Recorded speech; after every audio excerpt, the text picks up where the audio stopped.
They have to put up or shut up. If you don't need a new furnace, then they'll fix it, right? And they'll tell you, listen, all you need is this. And if you do need one, they get a shot at the business, and they have to beat it, right? So, second opinions. Fix it 24/7, 720-526-3939. That's 720-526-3939. FixMyHome.com.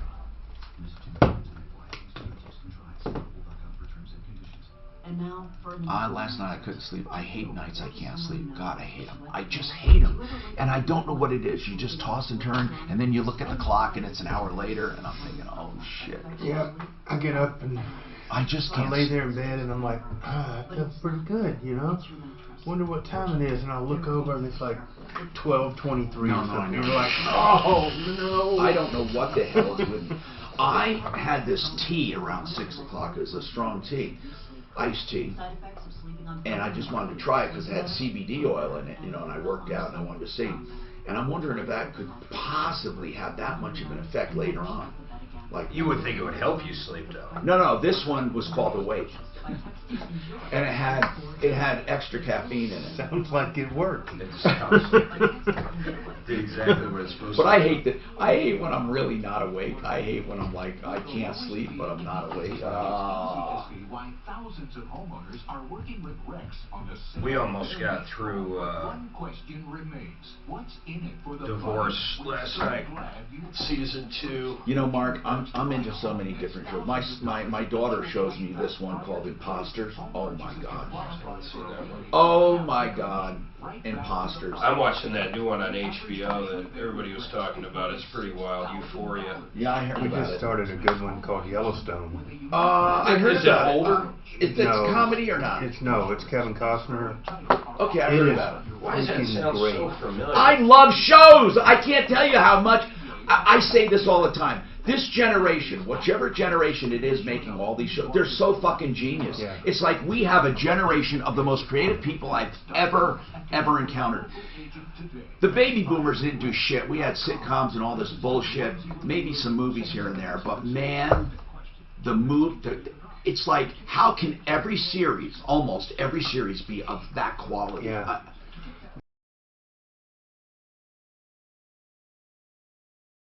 More. Call 720-895-0500. Have you applied for a loan and been treated like just another number? Or is no one listening to what you want? Never get the same person when you call to find out your status? Take AIM, 720-895-0500, where we've been providing personalized service since 2001. We want to know what you want. We listen to you and find the loan that fits you, all with lower fees and low rates. We will save you time and thousands in unnecessary expense and interest. 720-895-0500. Want to pay off your home faster without changing your spending habits? Want to see how much you can save when you use a broker who knows Colorado? We offer low down payment loans, purchase loans to 95% without mortgage insurance, and customized terms. Take AIM, 720-895-0500, and be treated with respect again. NMLS 298191, regulated by DORA, equal credit lender. Ask Alexa to play 630 KHOW on iHeartRadio. Then you can hear Ross Kaminsky, weekday mornings 5 to 10. Getting 630 KHOW from iHeartRadio.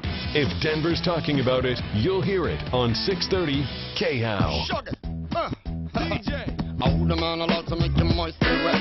Old man allowed to make you moan and sweat. Old man allowed to make you. Hi, I'm Tom Martino, your troubleshooter, and off the air we always have a different show than we do on the air.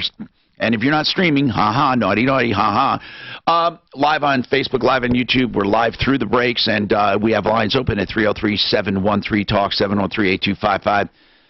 And we are taking comments electronically, too, on any one of the forums. The iHeartRadio app, of course, is live, and you can always catch us on iTunes for a podcast. So I really mean this about cyclists. I think that they're their own worst enemy when it comes to obeying the rules of the road. And, of course, I don't think anyone is deserving of death or injury. I just think that I've not ever seen one obey the rules of the road. Maybe it's impractical. Brian bit into a cherry pit with a handful of cherries. They're pitted, broke a tooth. So we have a personal injury attorney. First of all, is it true to say, John, let's just say this, with personal injury attorneys, when people say they can't find an attorney, what does that really mean to you? Because personal injury attorneys work on contingency, right? What does that mean? It mostly, what does a contingency mean? Contingency means that we're we're partnering up with our clients in the expectation of a good outcome, and we're willing to do all the work up front without an hourly rate or without any advancement of cost most of the time. And then at the end of the case, we share in the case as a percentage of the overall outcome. Now, when they say, I can't find an attorney, I personally think to myself, that's because they don't think you have a good case. You don't have a case. Or you have a case where there's no monetary value or it's not enough. Right. Yeah, we hear that all the time. I talk to people and it's like, this law firm told me they were too busy and they're not accepting new cases. That's ridiculous. Okay, so, Brian, have you talked to personal injury attorneys about your cherry pit broken tooth? No, not really. Oh, okay. So, have you ever heard of somebody taking somebody to small claims court for a personal injury or an injury like this? Sure. Yeah. So now, Brian, what is your question for us? Because you told us what happened, but you never actually asked a question. So I guess I should just let you talk. Well, actually, you and I talked before about the fact that you chip a tooth or crack a tooth, that it's not covered. But with this new law that went into effect, the merchants need to make sure, they need to ensure that the food is safe. Do you know what law he's talking about, John Fuller? I don't. Okay, can you cite it for me? Is it federal or state? It's state. It's 25-4-1601. Okay, I'm going to look at it. It was passed in law 2016, went into effect January 1st of this year. I still don't get it. It's food protection. So what happens if you buy a steak, a T-bone, that has a bone in it, and you bite into the bone? Here's what it says. Ensure the safety of food prepared, sold, or served. Maximize public health protection. Identify hazards and potential hazards of contamination. And take measures to prevent, reduce, or eliminate the physical, chemical, or biological agents in food sold. Improve the sanitary condition. It says this part is deemed an exercise of police powers of the state for the protection of the health and social welfare. So what did they do wrong? Well, it goes on to say that safe food, this is their definition, means food that does not contain any deleterious substance. Well, that's not. I don't think they mean. Okay, I think what they mean is contamination. John, what do you think? And here's the deal. Okay, let's say, Brian, for argument's sake, you have what's called negligence. Is it per se? Is that what they call that? What is negligence per se? It means it's negligence that's predicated or that's presumed based upon a violation of a statute. Okay, so let's say he has, without argument, let's just say for argument's sake, you have negligence per se, meaning that this law was broken or not adhered to, and now you have negligence. So now go to the next step, okay? Negligence, now damages. What are your damages? My damages would be about $4,000. Okay, so why don't you go, this is an excellent case for small claims. I'm serious, Brian. Why don't you take this law to small claims court and let's see what happens? Where did you buy them? You said a food chain. Nobody cares. What's the name? King Super. King Super, okay. Would you sue John King Super or would he sue the distributor? So I wouldn't sue anybody personally, but if we want to go down this road, safe food is defined here as something that doesn't contain any poisonous, deleterious, or disease-causing substance or microorganisms that may render such food injurious to human health. I don't know that it qualifies. I don't think it does either, but I said for argument's sake. It's a naturally occurring cherry pit, and you're put on notice. There's somewhat of an assumption of the risk if you pick up a handful of cherries and just pop them in your mouth there. But if you were going to sue anybody, it probably would not be the retail establishment that sold it. You'd probably have to sue the manufacturer, and that means you're going to have to go find them and get subject matter jurisdiction. I mean, it's not just a matter of running down to your courthouse and filing a suit. It was the $4,000 covered by any kind of insurance?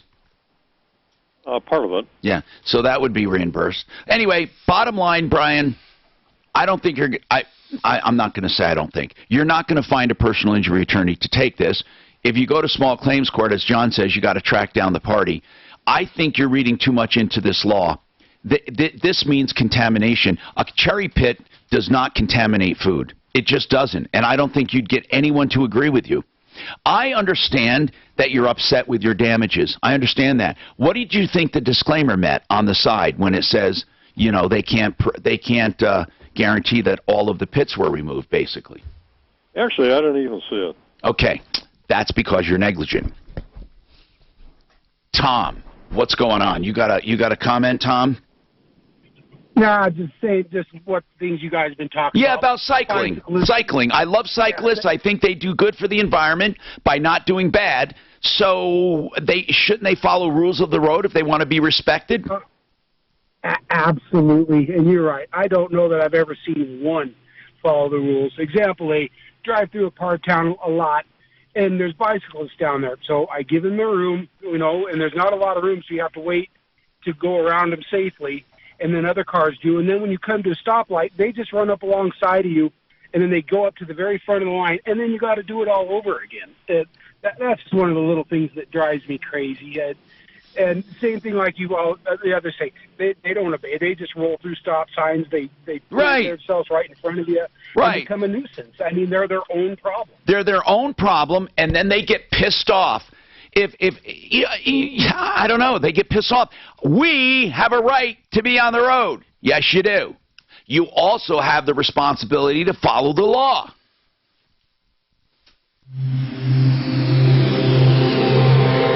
This is Denver's Talk Station with Ross Kaminsky tomorrow morning at 5. More Martino coming up on 630 KHOW. Man, we had good before we met you guys. We had went to metro area off highway eastbound. I can't think of the name of the barbecue place now. Not Brothers. It's right across the street from there where we bowled. It's Famous Dave's. Oh, I love it. I love it. Famous Dave's. I love Famous Dave's. I've never had a bad meal there. We get the platter, you know. Yep. Oh my God. A little everything. My kids love it. My kids absolutely love it. There's one up in Parker called the Hickory House. It's okay. I like Famous Dave's better though. Yeah, I do too. Did you ever eat from that truck up there? It's been there forever. Yeah, years ago. Put the mouth in your mouth. Yeah. Put the south in your mouth. Was it good? And this guy was a ex-NFL low key player. So 30 years I've never eaten there. Is Mike just Joseph A. Lazzara, attorney at law. If you are accused of a crime, any crime, it's not going to be a fun day for you. DUI, shoplifting, assault, when things don't go perfectly in your life. Listen, we know you can prevent DUIs with Uber, with Lyft, with a breathalyzer. Just don't drink and drive, have a designated driver, blah, blah, blah. Joe is not going to preach to you. He's going to defend you. But you know what? Here's the deal. Even if you are guilty, you made a stupid mistake, he will minimize the impact. If you want to throw yourself at the mercy of the court, as they say, let him do it, please. You cannot handle these things alone, especially if you need your car for work. You have two things going on, a criminal case and a civil case. Joe Lazzara can handle both of them. He has flat rate pricing, so you're not nickeled and dimed. So, as I say, call Joe Lazzara or keep the name handy. Hope you never need him. 303-429-6200. 303-429-6200. LazzaraLegal.com. That's 2 Z's and 1 R. LazzaraLegal.com. I'd like that one, thanks.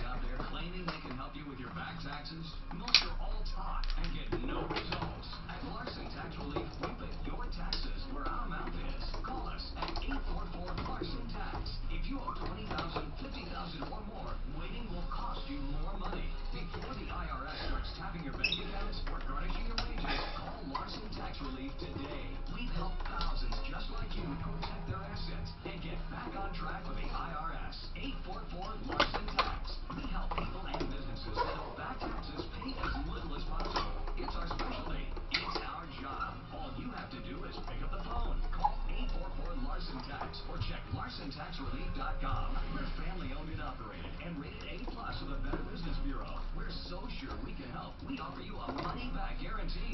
Well, that's money back guarantee.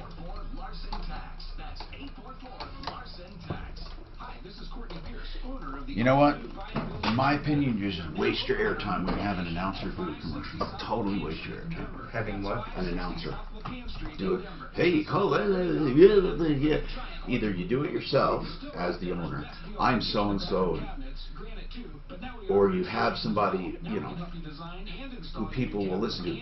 But just to have an announcer, I don't even understand the principle, because you're not paying, I don't know, you're paying for that airtime. I like when owners say, I'm so-and-so. You have, you know.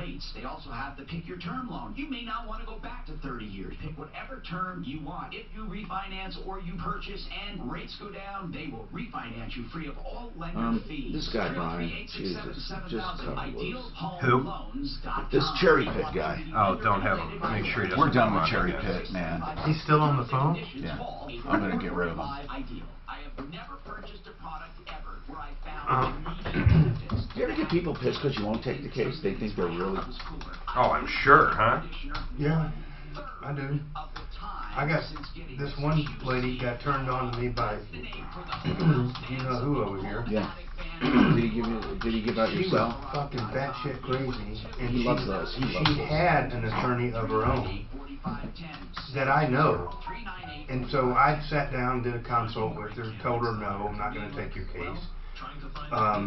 Sent her back to her attorney and everything else. She kept calling me and kept calling and kept calling. Under what pretense? Wanting me to take her damn case. Oh, she didn't like the attorney she had? And it wasn't even a case I would take on a good day, but I definitely wasn't going to step on this other guy's toes, and he had done nothing wrong. And I'm sure he was just as tired of her crazy ass as I was, but... It wasn't the cadaver, was it? I don't remember the cadaver case.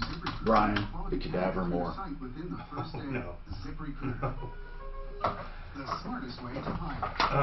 Smells like I haven't death. seen that guy advertising No, anymore. I think the man is down for the count.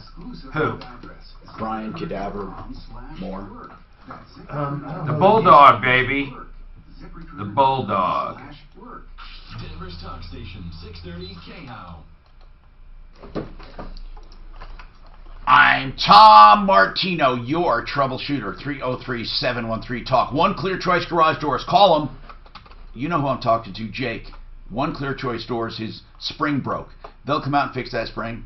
They'll fix whatever you want. They have emergency service. They have for 24-hour service for real emergencies. And then, of course, they'll just come out and do inspections for you free of charge if you mention Martino. But those inspections, by the way, oh, and they have a number they want you to use, and they know you come from me. They're going to give you the extra best deal. No, I'm serious. They're good people. One Clear Choice Doors. Here's the number: 720-370-3987. OneClearChoiceDoors.com.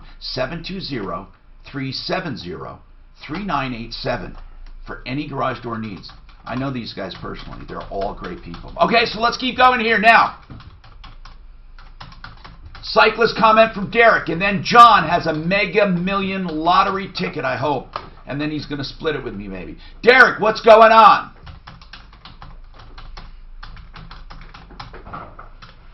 A motorcyclist? You know I was talking about a cyclist like a bicycle, right? Oh, okay, go ahead.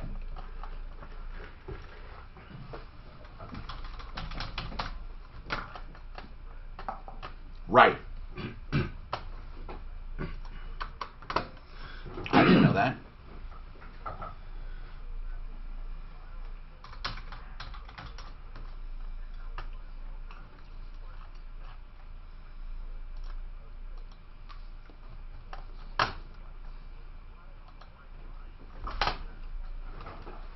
Instead of being all the way, I understand they don't want to ride right at the edge of the asphalt, but why are you riding right on the white line instead of 2 to 3 foot over from it, causing the traffic to move over? Okay, and that's a good question.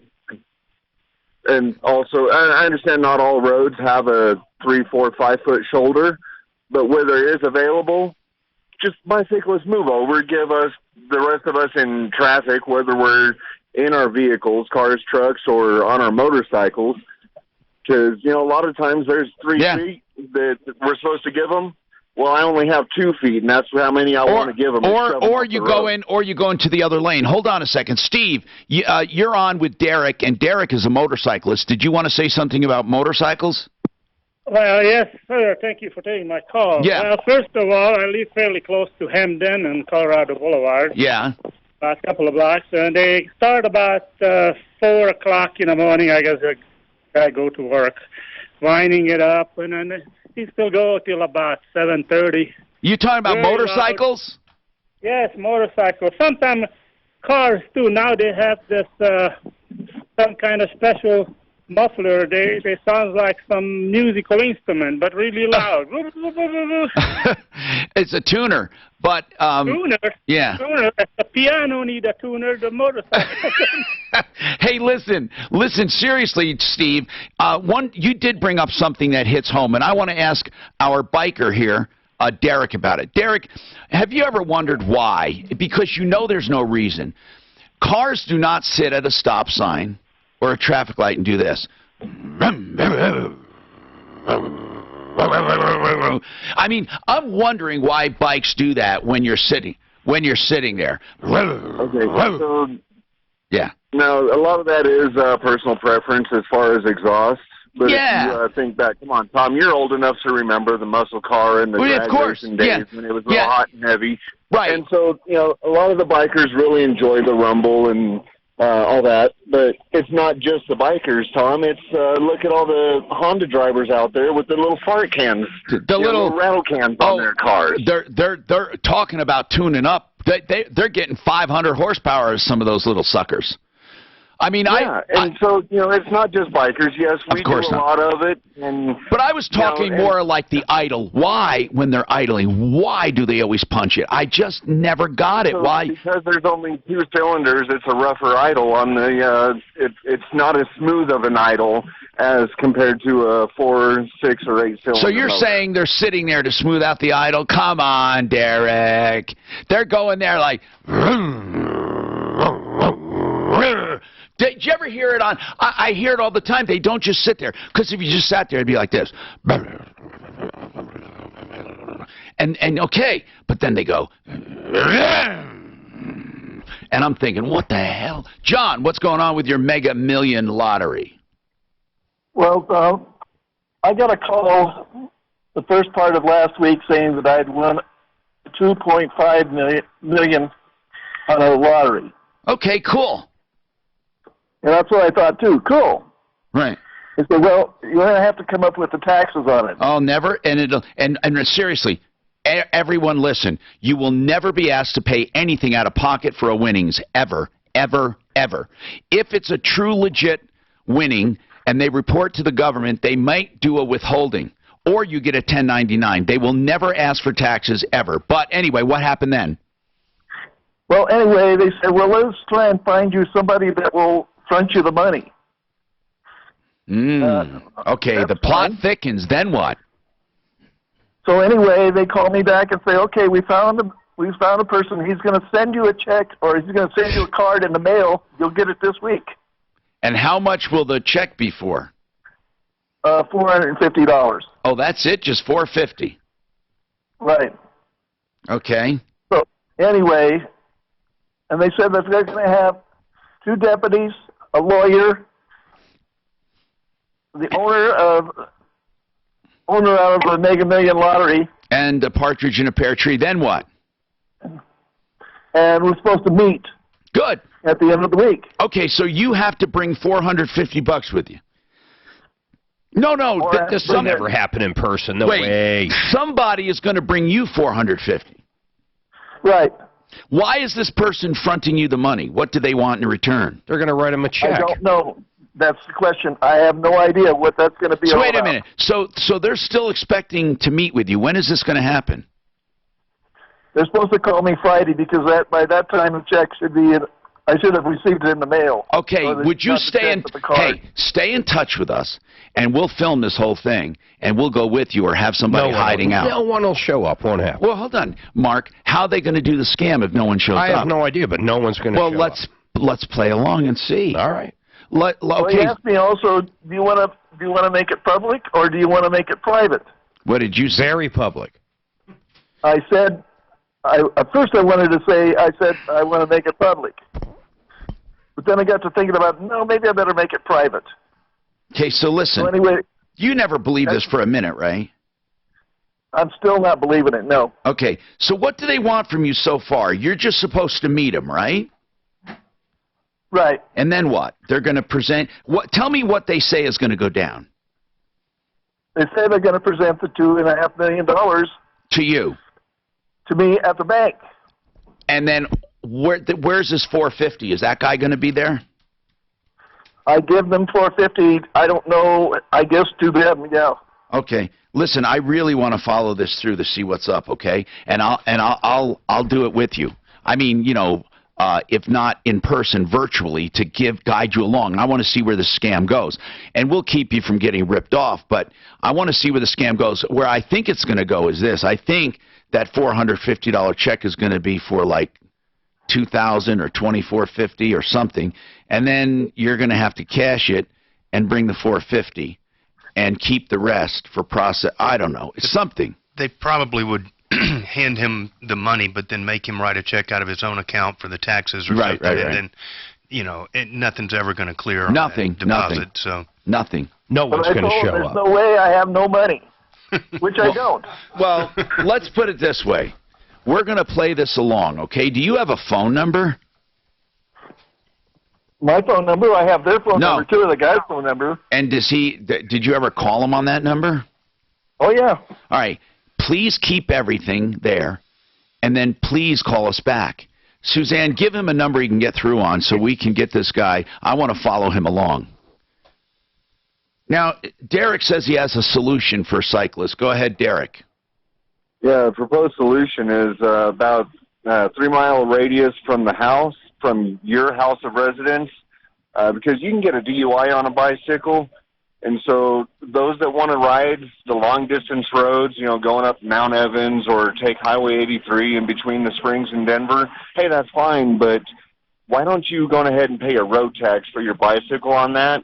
And well, really, John Fuller said that they're probably paying taxes anyway, but in other forms, you know. But I don't...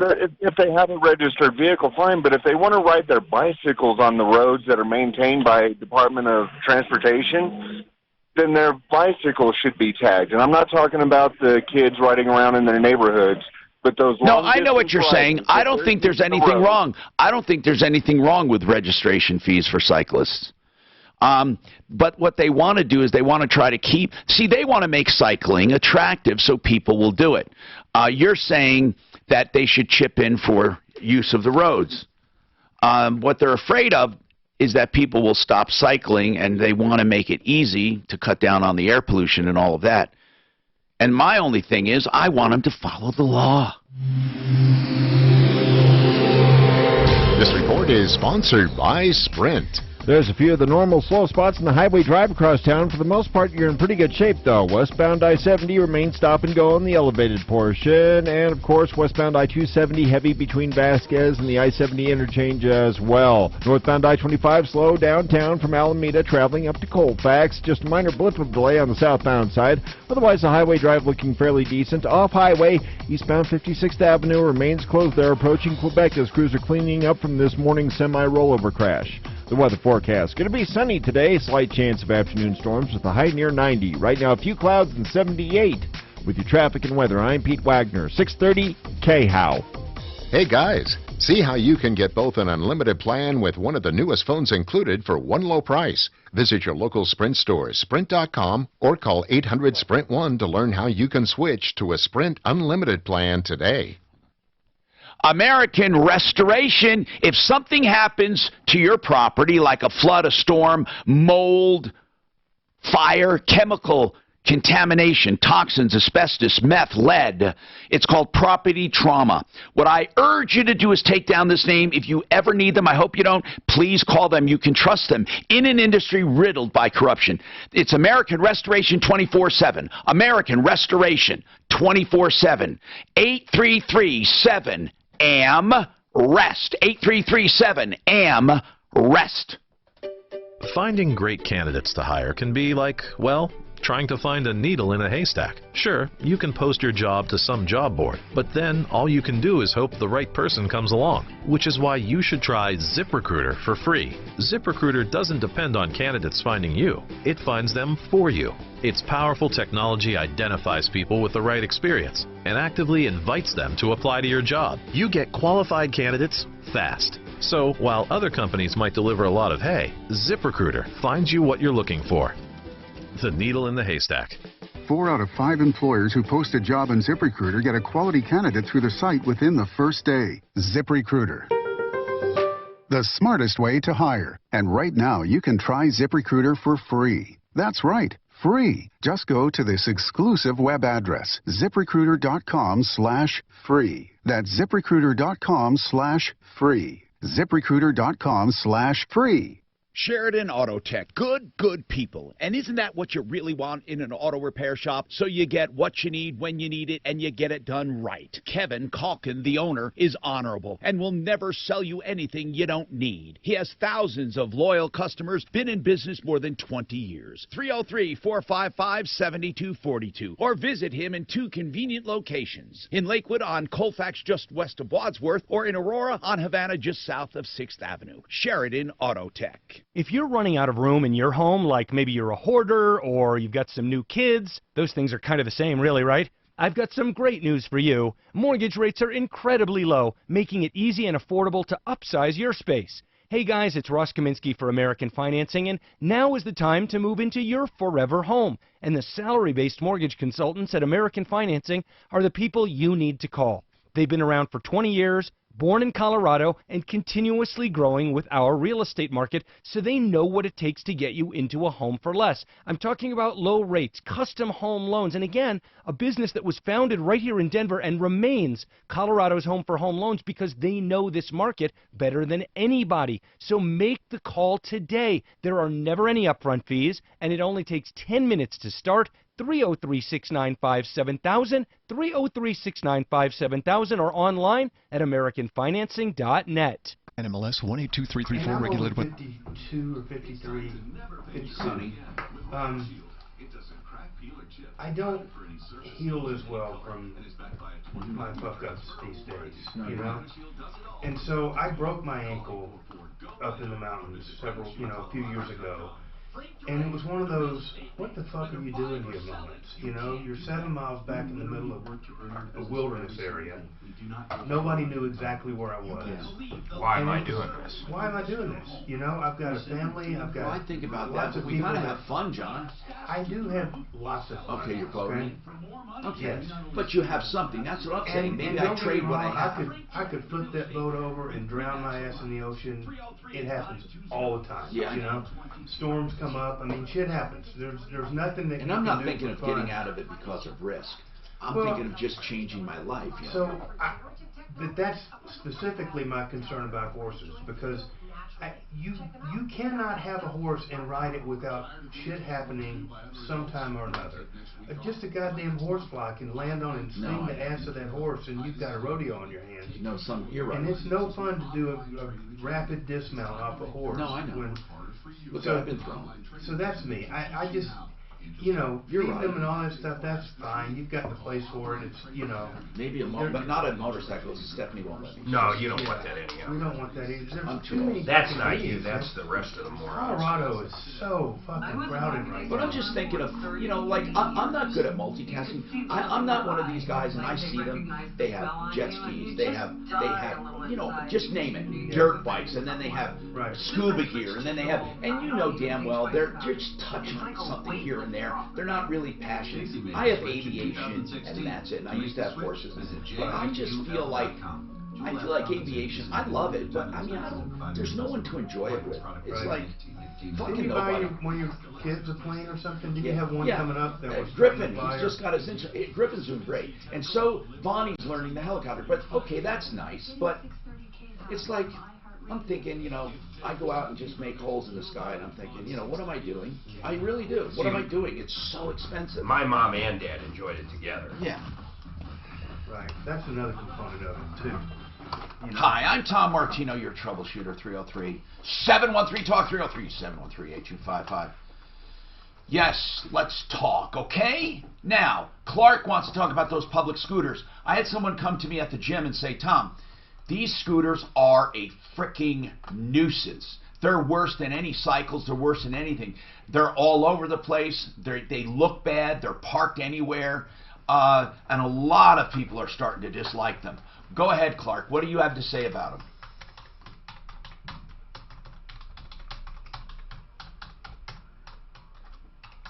They're not registered vehicles. They're not plated, are they? Under a certain CC, they don't have to. I understand it. What? Yeah, that's. But they do. They actually are. They actually are supposed to ride on the sidewalks, which is amazing. What? But so this is going through some growing pains right now, because at first they didn't want them in traffic, so they wanted them on the sidewalks. But they're a menace on the sidewalks, and people can easily step out in front of them and have problems. So now, more and more, you're seeing them ride in the streets, and I think that's going to be a catastrophe, because it's just going to be a matter of time before somebody gets run over by a big truck downtown or whatever. But it is evolving, and I don't know where it's going to end up. It's going to be a problem.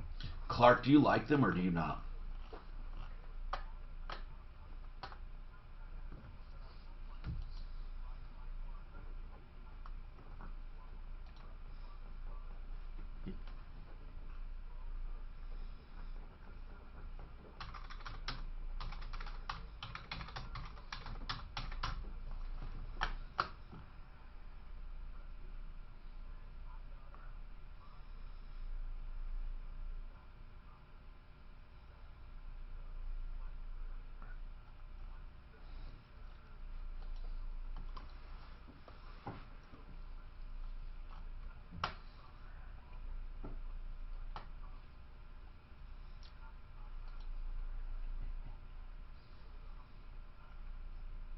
You know, here's where scooters would work. If they just had restricted areas where no motor vehicles were allowed, like no cars, and then you had either cyclists or scooters under a certain power, there would be nothing wrong with that in actually restricting zones. And you would cut down on pollution and you would increase safety. And then they have to follow just, basic rules. But here's the problem, is when we mix everything. That's where it gets to be a problem. We have cars, we have scooters, we have cyclists, we have pedestrians. I think sidewalks should be pedestrians, period. I mean, that should just be it. I don't even like these skaters, man. They're crazy. Yeah, and part of the problem, though, is that as you go from one municipality to another in Denver, rules change? Rules change, yeah. And so some places bikes should be on the sidewalk, and other places they should not. Denver's a great example. They're not supposed to drive on the sidewalks, but they do. So you just never know, going from one area to another what the real rules are. So what would your rule be, Clark? What would it be?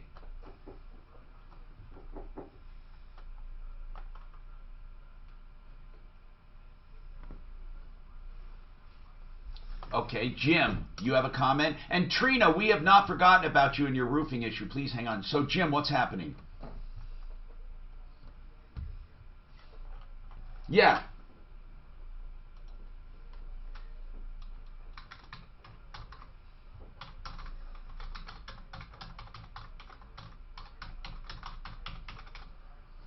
A register. Yeah, register them. As long as you don't make it cost prohibitive, because the whole idea, I mean, people have to have a way to for transportation without, increasing pollution. Okay, so he's saying make them be insured. I mean, insurance is not a bad idea, by the way, and I don't think it would be that expensive, would it? 303-713-TALK, 303-713-8255. Trina has a roof problem, a roofing issue. We have John Fuller with us, personal injury attorney, and we have more coming up on the Troubleshooter Network.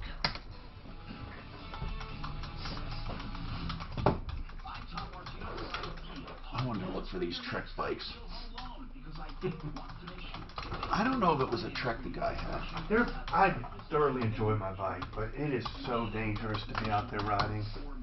I wanted to look with electronic. I wanted to see these. Do they have electronic transmissions on Treks? Did you ever? Type in Trecmadone, M-A-D-O-N-E. You spelled bicycle wrong, too. Oh, yeah, bye. You're right. I'm an idiot. Carbon. Oh, yeah.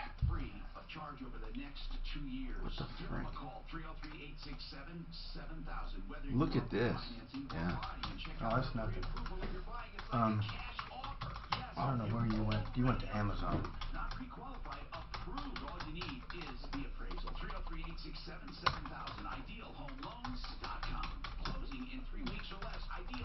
You're searching inside of Amazon? Yes, okay. I can just do this. There you go.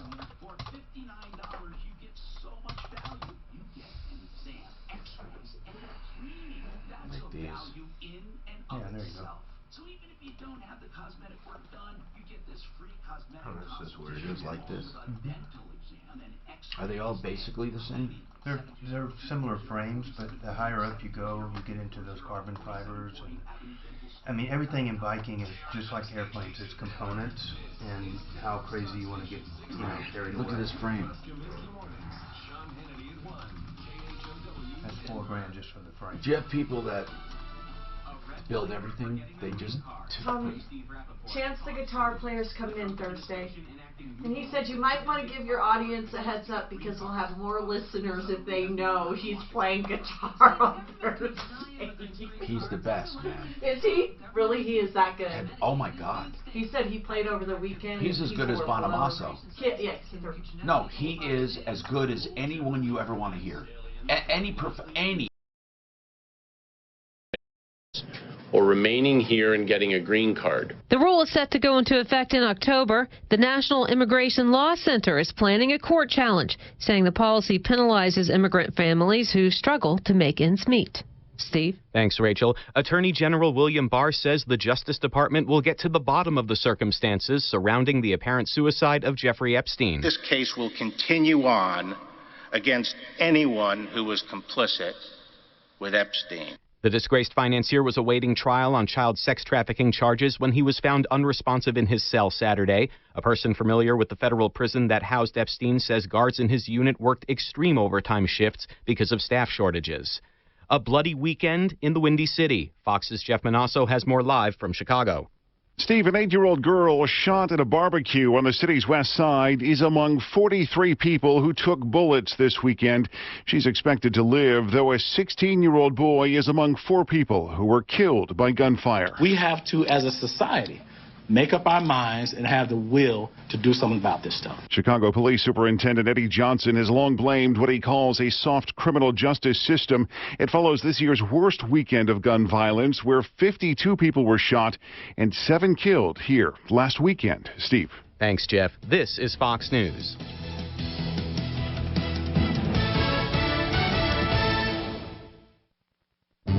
Driving is freedom. The freedom to keep moving, to control your destiny, and to choose your path. And now, that freedom fits in the palm of your hand. It's called Ford Pass, the only app that gives you roadside assistance, Ford Pass rewards, and now when you buy or lease a new Ford, earn points you can use toward flexible complimentary maintenance that gives you, well, more freedom. Ford Pass, built to keep you moving, built Ford proud. Visit your participating Ford dealership to find out about getting flexible complimentary maintenance when you buy or lease a new Ford and sign up for rewards. Roadside assistance is included for certain Ford owners and available to everyone for a per-service fee. Ford reserves the right to change program details without obligations. Visit your participating dealer or FordPassRewards.com for program rules and restrictions. Ford Pass, compatible with select smartphone platforms, is available via a download. This forecast from the Denver Trial Lawyers Weather Center. This report is sponsored by Sprint. Sunny today with a high around 90. Tonight mostly clear and a low of 60. Tomorrow sunny with a high again near 90. Wednesday sunny and a high of 92. Hey guys, see how you can get both an unlimited plan with one of the newest phones included for one low price. Is it in your new house? Yeah, in the bottom floor. I got one of those resistant ones I like. Those are good. Like a Bowflex one? It is Bowflex. That's a really good system. It's not their huge one, but it's a medium. You know, the vibrating plate is probably the best all-around exercise anyone can do. What was that weird thing you had at your... It's a ROM. It's a 4-minute workout. You just stand on that thing? The vibrating plate, you know what's called small twitch muscles and all that? Well, when you stand on it and just do regular exercises, it makes a freaking difference. Just So regular. you stand on it and you're Yeah, just and they doing have weights? cords built in. It has like resistance built in. But then you can do like, if you lay down, if they show you different ways, then you put this here on the pad, and then you do these crunches. You feel vibration. It just absolutely maximizes your workout. That's what got me cut more than anything I have, that thing. And then I stopped using it because I was in this condo. Now I have it. I got to start using it again. What's it called? What is it called? The vibrating plate? I don't know, Mark. I don't know what the name of mine is. I can't even. Oh my God, it's a good thing to have. What's that attic fan thing you've been Whole house. pitching lately? Get it, John. It'll fucking But what work. is it? I think I may already have it. I've already got a constantly running fan in my home. Is it in the attic? It's blowing, yeah. I don't know. Well, where is it in the exhausts. ceiling? It is in the ceiling.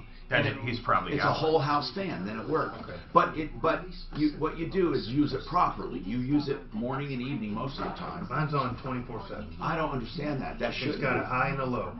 It shouldn't be 24/7. No one. That's why I'm not sure. Do you have air conditioning? Well, I don't know. That's You don't use it with your AC, do you? It's on 24 hours. No, a you day. can't do that, man. No, it must be just his furnace then. He knows. Where's your control for it? Just a light switch. On and off. Well, the No, only high and time... low. It's never off. It's on 24/7. Okay, Maybe good. it's some kind of, not an ionizer, but some kind of... No, there's no way it's an attic. Why would they build a house like that with an It AC? may be exhausted to the outside. It may Yeah, not but be if there's blowing air in. conditioning going, it's going to exhaust your cool air. That's what I'm saying. It makes no sense. No, it doesn't. How about could it be a humidifier? I don't know. That's weird. It was explained to me that it was just, it's a...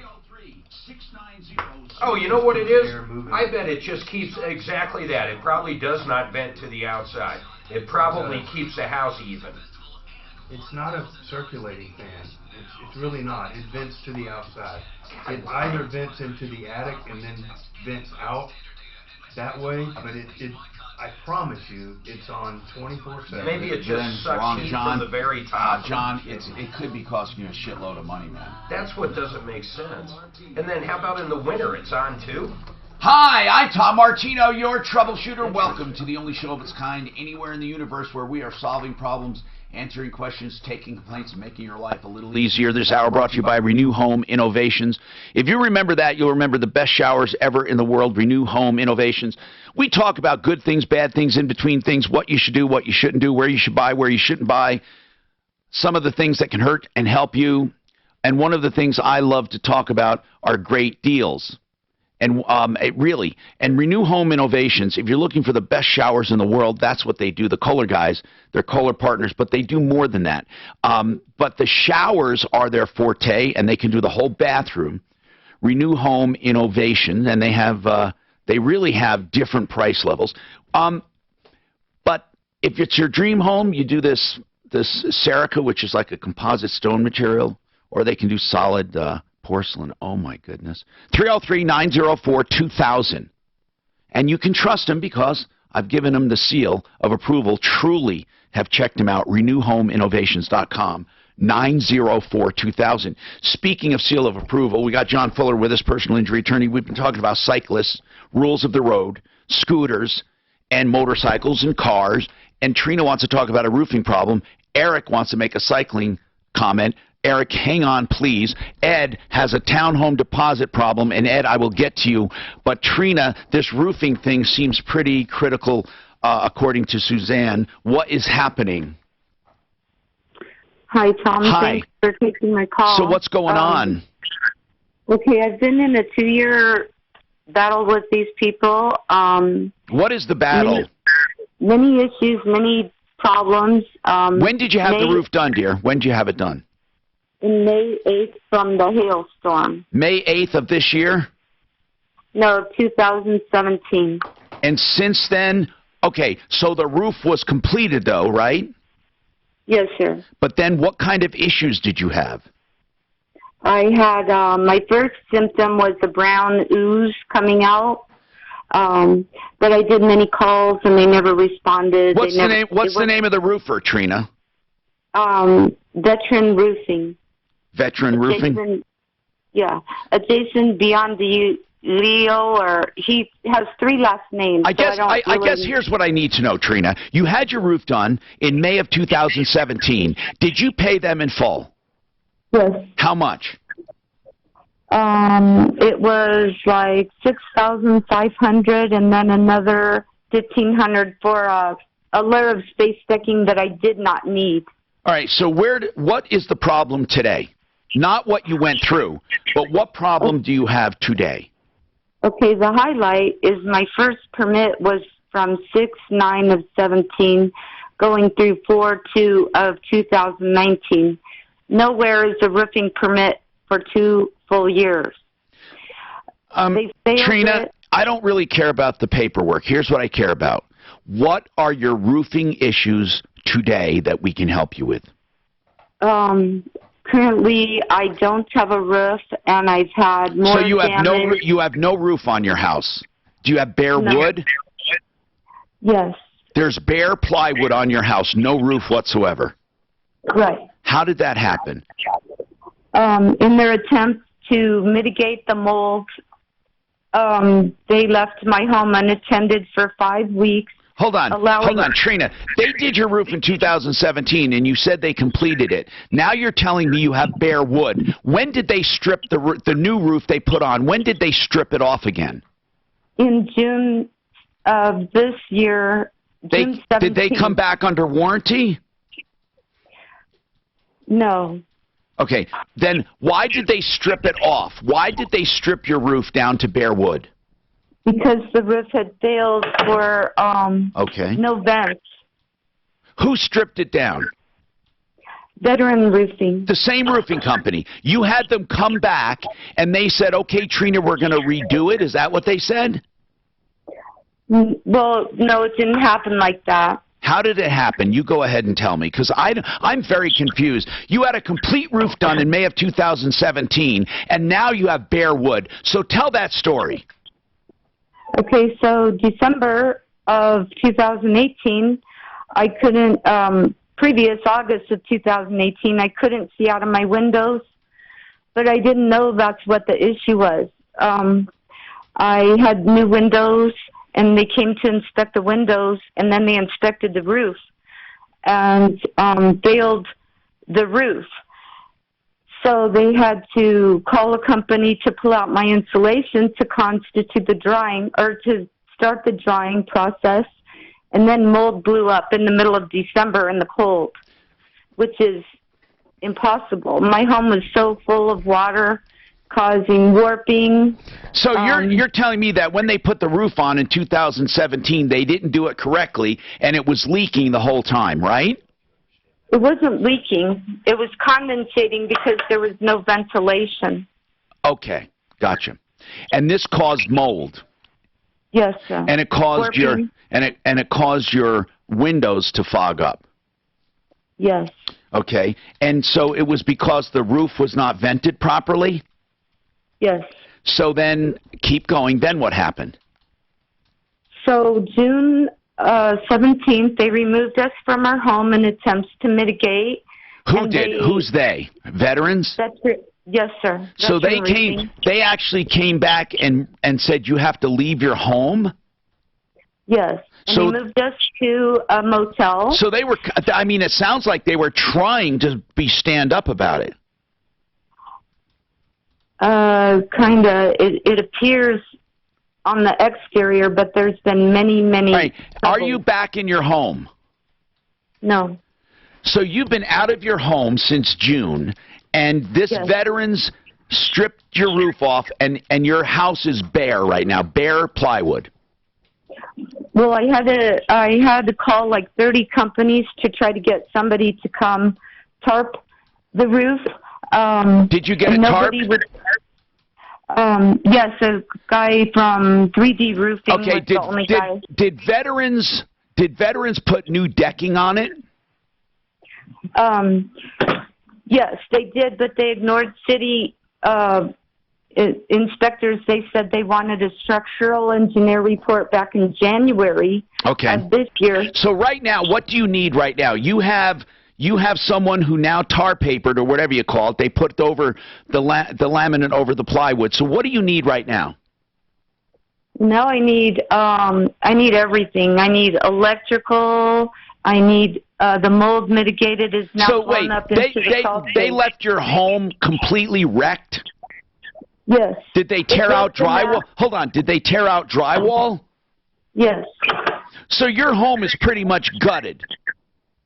Not gutted. They tried doing it a cheap-ass way. Yeah. So, Mark, Mark, you need to call these guys, man. This is bad news. Veterans, they left her in a lurch here. Why did they walk off the job? Do you know? I think it was too expensive. I don't know. Did they just stop showing up, Trina? Because I refused them to come on the property after the mold blew up in the So she fired them. Did you fire them, Trina? Yeah, exactly. Well, they wrecked my home. They weren't fixing anything, and they caused 3 times more the damage than I started with in the beginning. No, I understand. I'm not arguing that. I'm just saying that's why they're Can not you get? there. I want Mark to get the other side of the story. Hang on, okay? Just hang on, please. Eric, make a quick comment about cyclists, Eric. Hey, Tom, it's more in general that you were talking about environmental transportation, and I'm wondering why we bypass natural gas to electric, because, even if enough people finally did convert to electric, the grid wouldn't support a real large population of electric cars, and the batteries are... A lot of people, this is what I hear about gas. It's too hard to get it to the end users. That's what I've heard. Yeah, I thought maybe why don't you start with the big trucks and at truck stops where you can kind of incent them to convert their trucks over to natural gas, and then there's pumps available and kind of build like that. Do we have do we have a lot of natural gas available? Oh yeah, largest supply in the world. Really? Yeah, and I'm wondering what the hang up is on natural gas fired vehicles. I wonder what it is. I don't know. I mean, can you get enough on board to make it practical? Yeah, there's trucks you see, like UPS is gas trucks, and RTD, I think. You bring up a good point, Eric, and what I think we ought to do is maybe get an expert on to talk about this at another time, because you bring up a good point. When we look at alternative fuels, we very seldom talk about natural gas. We do. With batteries, I saw an article, they kind of compared over the net when you have to dispose of the battery. No, I understand. Yeah, no. Electric, listen, electric is no panacea. I agree with you. This report is sponsored by Sprint. There's a couple of the usual slow spots, but really nothing out of the ordinary in your drive across town. Northbound I-25, slow downtown between 6th and Colfax. Westbound I-70, heavy in the elevated portion. And both directions of I-270, a bit stop and go on the approach to Vasquez and the Commerce City Drive. Otherwise, the highways are in fairly decent shape. A minor blip of delay on outbound Pena Boulevard between 56th and GVR. Otherwise, that stretch looking good as well. The weather forecast. Going to be a slight chance of afternoon thunderstorms today with a high near 90. Tonight, thunderstorms early, then clearing out, a low of 59. Right now, a few clouds above in Denver, and 80. With your traffic and weather, I'm Pete Wagner, 630 KHOW. Hey guys, see how you can get both an unlimited plan with one of the newest phones included for one low price. Visit your local Sprint store, Sprint.com, or call 800-SPRINT-1 to learn how you can switch to a Sprint unlimited plan today. I was just talking to John here. John Fuller asked me about a Whole House fan, and I told him it absolutely works. If you were listening behind the scenes on our broadband, you'd find out that I am a big believer, because I have one in my home. I bought it. I paid for it. Quiet Cool Whole House fan. Why did I go with Quiet Cool? Well, QCColorado.com showed me the way. I know Whole House fans work by pushing out the hot air in the attic, bringing in fresh, cool air, destratifying the air, mixing it up, bringing in fresh air, making it cooler in the morning and the evening, making your air conditioner work less. But then the QC part, the Quiet Cool, they remotely mount it. in the attic and have a small flexible duct going to that attractive register in the ceiling, and no wiring for the remote control start. 720-398-4510. Installation less than an hour, and it's beautiful. 720-398-4510. QCColorado.com.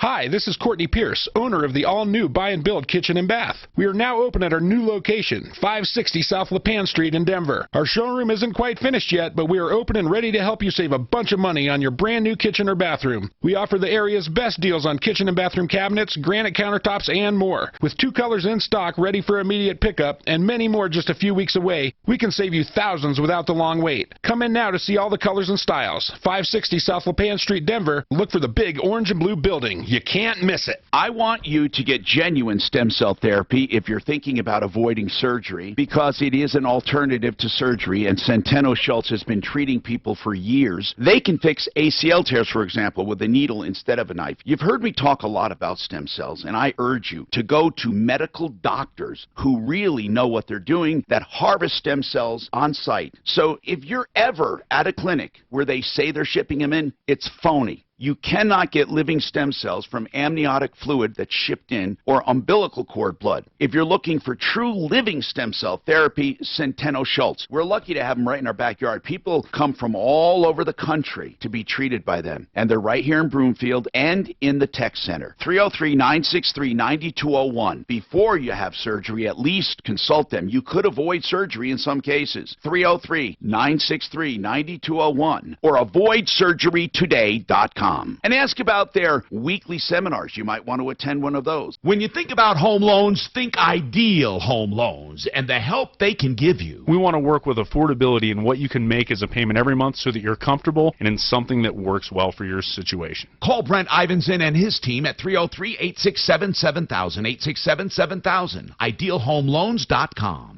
Help when you need it most. Equal opportunity lender, regulated by DORA, NMLS 136756. For terms and conditions, call 844-45-IDEAL. You've heard me talk about Art of Granite because I just love the way Mitch Floria, the owner, does business. He came to this country in the early 2000s with $300 and decided he wanted to be in the granite business. Art of Granite fabricates beautiful countertops and supplies cabinets direct from the manufacturer. I can't say it enough. Save money. Get prices on the phone. If you're doing a kitchen project, you don't have to run all over and shop around. Call, and Art of Granite will give you a price on the phone. He may want some measurements, of course, maybe a few photos. He'll tell you how to do that. Call him. Get your price. If you like it, you will go to the showroom and pick out your material, your edges, your sinks and cabinets, and that's a small markup from the manufacturer, always wholesale on the counter material. He is a direct stone importer of quartz, granite, and other natural stone, as well as solid surfaces. Quotes on the phone, 303-386-5919. The bathroom's free when you have the kitchen done at the same time, and also, he will tear out and haul away everything free. 303-386-5919. Ask Alexa to play 630 KHOW on iHeartRadio. Then you can hear Ross Kaminsky tackle the liberal left. Weekday mornings 5 to 10. Getting 630 KHOW. If Denver's talking about it, you'll hear it on 630 KHOW. Hi, I'm Tom Martino. Okay, listen. Ed with your townhome deposit, Sean with the colonoscopy bill. Please hang on. Trina, this sounds terrible. I mean, your whole house basically, after a roof, your whole house turns out to be leaking, mold infested, and they come in and tear off some drywall, they tear off the roof, they leave it exposed, and then walk off the job. But really, they didn't walk off the job. You're telling me that you told Veteran not to come back. I don't know what you were, as long as they were willing to try to fix it, but did you just not trust him? Is that what it is? No, they had already damaged the house and left it. But weren't they willing to fix it, yes or no? No, it was a 2-year struggle of arguing. So, and, so Suzanne, did you talk to Veteran Suzanne? I have not yet. Many professionals that came to help that have a ton of integrity and are good workers that were involved in to attempt to fix my home, all of those people were burned too. None of them got their money. All right, here's what I want to know. Does Veteran want you to sign something? Yes. What do they want? Me to sign They served to me in July, his attorney, a release of liability agreement stating defective materials. And what do you get in exchange for that? They took away my motel. They left me with no place No, to stay. I'm asking you, what, they asked you to sign that, and what would they... The contract is a joke. It says it says they supersede and it Tina, Tina, this is all I need to know.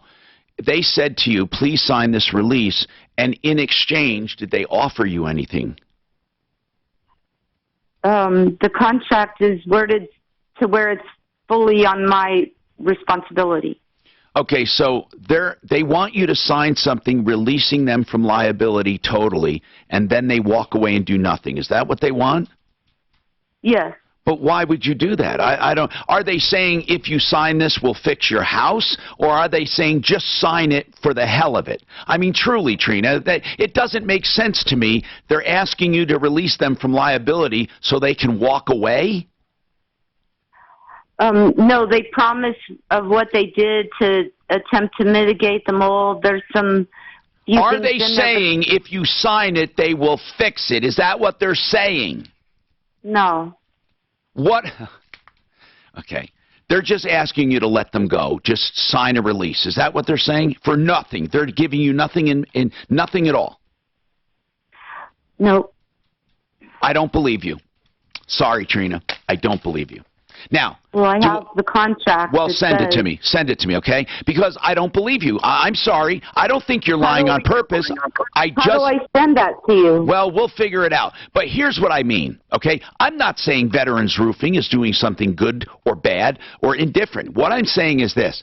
They're asking you to sign a release for a reason. Is it because they want to fix it but they don't want to be sued? Or are they truly saying, are they that stupid to say, Trina, we want you to release us from all liability, and in exchange we will do nothing for you? Is that what that agreement says? It just says that I give them permission to supersede, and it leaves them sole discretion, and anything to do what? To fix it? To fix it? Yeah. So they are offering to fix. I'm not saying you have to agree to it. I'm not even saying it's a good agreement, but they are saying they will fix it in their discretion. They will fix it if you sign this. Yeah, at my expense. It says at homeowner's expense. At home. Why the hell would anyone ever sign that? They're not going to. They're not doing anything at all to fix it.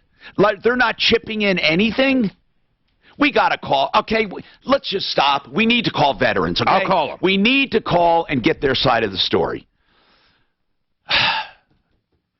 You know, I don't know. I just don't know. Anyway, Ed, let's talk about your deposit. What's going on, Ed, with your townhome? Hey, Tom, how are you doing? Good, man. What's happening with your townhome deposit? Not much. I just wondering if I have a leg to stand on or to contest it, because she gave me the itemized list of everything that was wrong. Now, hold on. This is after you moved out, Ed? Yes. And when did they write you that letter? Was it within 60 days? It was. It was. Okay. They gave you an itemized list, which they're supposed to do. And what did they? What are you contesting? I totally agree with taking the full deposit, which was $1,450. Okay. And then they included the damages, which was $527.50, which I would like to contest because there's several items on there. Wait. Let me get this straight. They want more money in addition to the deposit, or are they? Is that what you're saying? Yes, sir. So they want another $500 from you. Yes. All right. Why? Well, like I don't know if I sent you guys a picture of this. I don't know if you're looking at the. I will look at it. Suzanne, did you send me his the letter? No, I didn't know there was a letter. He emailed us a letter, Tom, but he didn't attach a letter. Did you send us the copy of that deposit agreement, or excuse me, that forfeiture of deposit, Ed? Yeah, I thought I did, but I guess I might have not attached it or so. We'll look again. Hold on. Okay, don't hang up. Sean, what about you? What's happening, Sean? Good morning, Tom. Hey, man, what is going on with the colonoscopy? Why don't you just explain the issue? I'll give you 30 seconds. So I am a cash pay payment. I was given a quote on June 24th for a total of $1,495. At the time, I was under the understanding that was for the entire procedure. Once I showed up for the procedure, I was told that the anesthesiologist was not included in that quote for $250. I went ahead and agreed with the procedure. How much was the anesthesia? $250. Oh, that's cheap, actually. Okay, so the whole thing would have been okay. Go ahead. That's not actually my issue. My issue is after the procedure, on the 3rd of this month, I received 2 additional billing statements. Okay, what did you get billed for? So one was for $2,400. One was for $2,014. Wait, 2,400 plus 2,014? Correct. What are they for? I had already paid. What are they? Wait, So you already paid like 1,700. Correct. Well, I haven't paid the anesthesiologist yet. I'm going to pay that. I understand, but on top of that, they want another $4,400. What for? So apparently, it's for the procedure that they used to remove a polyp. Oh. And the biopsy. So that's in addition. Okay, I understand this now. The colonoscopy, I mean, what are they supposed to do? Wake you up and say, by the way, Sean, I know we only told you it was going to be $1,745, but now we have to take a biopsy and we have to send it out. I mean, what would you want them to do, Sean? Seriously, would you want them? No, what they told me is during the quote, was that any removal and biopsy would only be $75 to $125. Is that in writing? I don't have it with me. All right, hold on just one sec. See, this is a problem with cash payment. It's a problem. And then there's something called reasonable. There's something called unconscionable. If this is not unconscionable, should he pay? I mean, he said they already told him it would have been only an extra whatever. Hold on and we'll examine this. This is Denver's talk station, 630 KHOW, an iHeart radio station. With Ross Kaminsky mornings, Dan Kaplis afternoons at 4, KHOW, Denver. This report is sponsored by Sprint.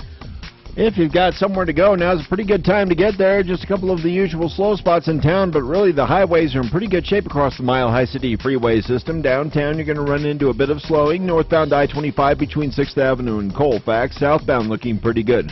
On the west side of town, westbound I-70, a bit slow between Kipling and Ward, but no major delays at this time. Big time slowing on westbound I-70 in the elevated portion, nothing out of the ordinary. And both directions of 270 slow approaching Vasquez and the Commerce City Drive.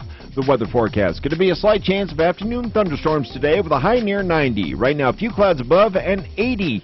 With your traffic and weather, I'm Pete Wagner, 630 KHOW. Hey guys, see how you can get both an unlimited plan with one of the newest phones included for one low price. Visit your local Sprint store, Sprint.com, or call 800-SPRINT-1 to learn how you can switch to a Sprint unlimited plan today. K&H Home Solutions, a company I've been associated with 30 years, and they have the best siding in the business. It's called Everlast Siding, and the reason it's called Everlast, there's a lifetime of durability. You can soak it in water. It would never absorb a drop. It's color fast with the color impregnated through and through, so even a chip would not make it look bad, and it's got a rich wood look and texture. This best siding is always at great prices with K&H. You know, but now it's the best price they've ever had on this siding. 40% off. 40% off. Now, this is the lowest they've ever had. And there's great financing available. You can call for financing details at 303-421-7100. Of course, with approved credit, 303-421-7100. If you want to make an appointment, no obligation, find out about this siding, khwindows.com. Make your own appointment, khwindows.com. We got so sick of credit card merchant companies fucking people over, we literally just started our own. No bullshit, man. So we're launching. The website finishes up hopefully this week, but I don't care who's doing your processing, how they're doing them. We'll fucking beat the shit out of them and give you whatever equipment you need for free, man. We make it so simple it's stupid. For plumb line and stuff, guys like that, we can actually give them the equipment, all the mobile 4G equipment, so they can swipe cards right on, right there.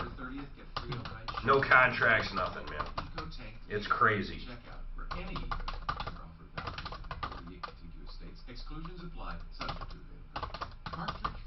Is that like the like payphones in the old days?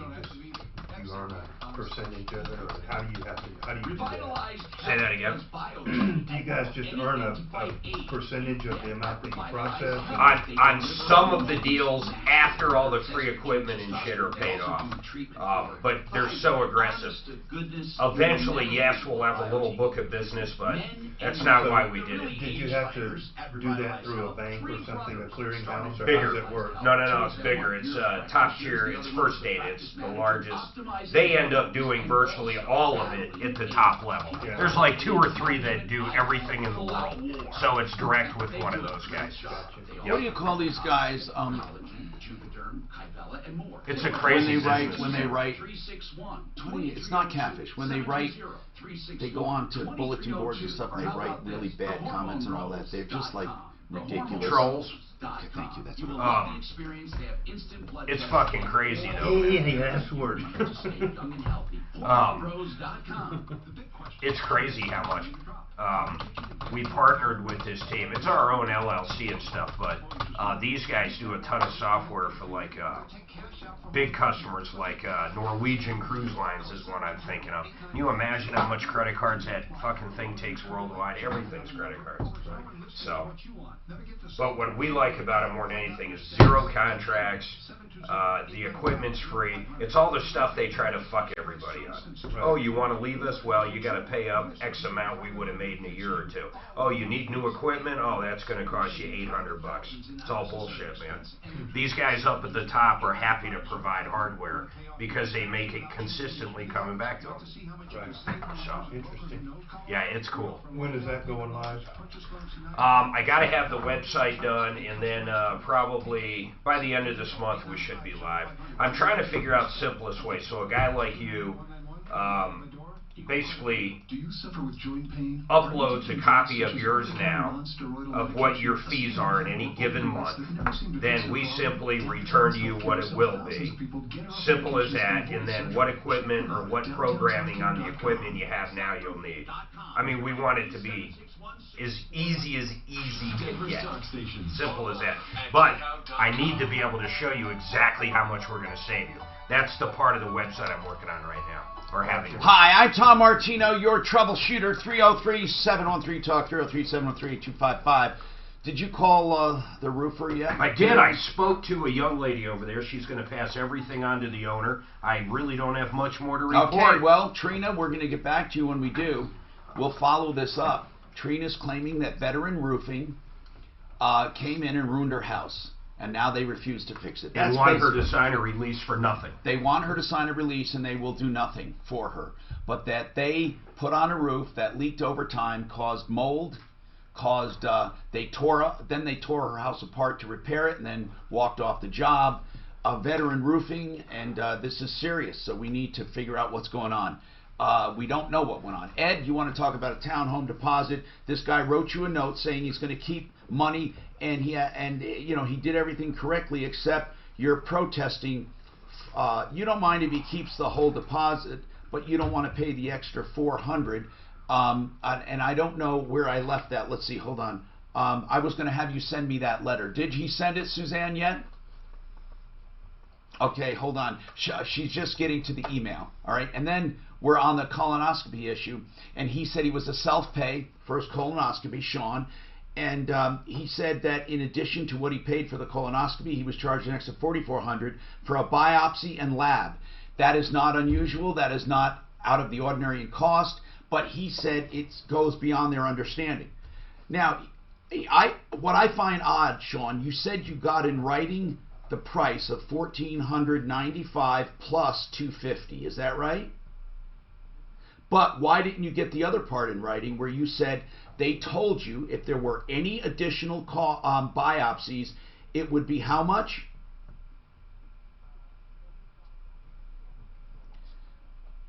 Well, and that included the lab. Well, that's impossible. I mean, it's impossible they would have done. All right, okay.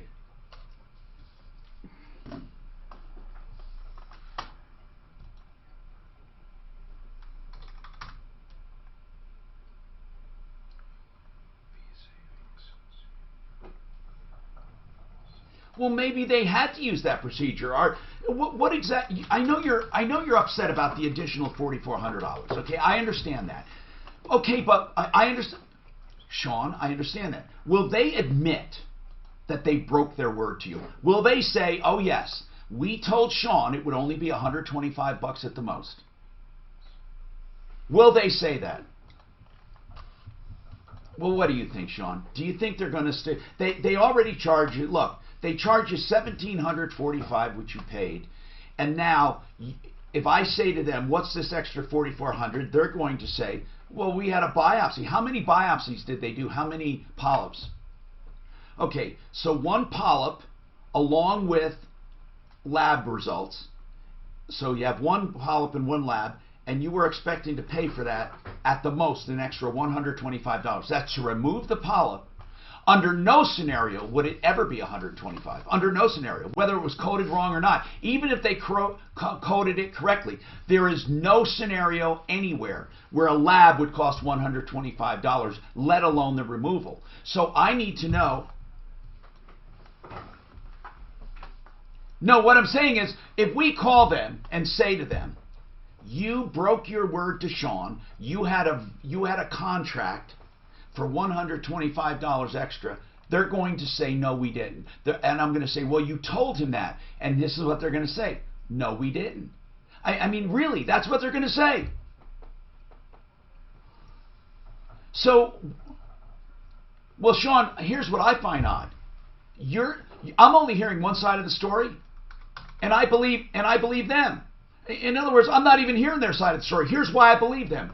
They gave you a written estimate for $1,745, but they did not give you a written estimate, or whatever, but then an extra $250. Okay, and that extra $250, was that in writing? Okay, so how do you know it's only going to be an extra $250? Good. Now, why would they tell you the truth about the $1,495, put that in writing, tell you the truth about the $250, and you got the bill in front of you that proves it, but lie to you about the polyps? Why would they do that? I don't know. I mean, I don't think they would. My question. There's no incentive. There's no incentive for them to lie to you about those polyps and say. Yeah, but they never said up front, "Oh, by the way, there's a possibility this could cost you another $4,400. No, but here's what I want to ask you. If you could do it over again, would you have rather they did not take that polyp out? I want you to tell me the truth. Oh, absolutely not. That's absurd. Of course I want them to take it. The thing is, I would have rather had them be up front with me. Okay, but see, being up front does not make a difference. Hold on. Here's what I'm trying to get at. And I think that John Fuller would understand the legal principle, not legal advice, but legal principle. This is it. Whether they told you or not, it wouldn't have changed what your desire is. If they told you going in, "Ed, if we find a polyp, it's very important we take it out, and it's very important we get it tested, and that's going to cost an extra $4,000 if that happens." Right. Would you have said, and I probably would have gone someplace else. But you wouldn't have gotten it any cheaper. In fact, here's what I'm looking at. Well, I know. I'm looking at $1,745 plus I'm looking at $4,414. I'm going to add all that up, okay? And that's going to come to $6,159. That's for a colonoscopy, anesthesia, one polyp, and lab. I have never heard of that price in my life. The cheapest you're going to get is $8,000. I'm telling you, you think you overpaid. You go laugh somewhere else, clown. Laugh somewhere else, all right? You are looking at this in an unreasonable way. You think you got overcharged. You didn't, Sean. So, guess what? And here's the crazy thing. Had they told him he could be in line for an extra $4,000, he wouldn't have done it. Now, I don't know anywhere where you can get a colonoscopy for $6,100, which includes lab and a polyp. I don't know of any. Ray, go ahead. What's happening? You're on with John Fuller, a personal injury attorney, and you have an accident. You want to discuss what happened? This guy hit my wife. She was making a left-hand turn. There was a double lane to turn left, and she was on the left-hand lane. She had just gotten into it. Who got the ticket? Who got the ticket? No, well, she had never been in an accident. No one got a ticket because he told her that it wasn't necessary to call the police. Oh, nobody called the police, so there's no police report. I made one online with the Department of Revenue. Okay. But it was later. Now, and anyway, he denied liability. He gave the insurance information and everything, and when we contacted his insurance, they contacted him, and he denied liability. Well, of course, Ray, of course. Of course. So we filed a small claims on him. Good. And now he got a lawyer. Well, he's allowed to get a lawyer. Yeah, that's what I was calling about. See what type of lawyer we got to get. Well, if it's in small claims court, you don't necessarily have to have a lawyer. No, you don't. Listen, Mark, we have this disagreement now and then. Isn't it when they get an attorney and you're the one that filed in small claims court, there's still relaxed rules of evidence or not? If it's still in small claims court. Yes. Then of course it is. Did they move it up? Did they countersue you? Did they move it up to a higher? Yeah. Did they move it up to a higher court? I think he's trying to move it up to a higher court. That's what he's asking for. In order to do that, I believe they have to countersue you. John, what you tell us? You're the attorney. Hold on. We'll come right back and answer this.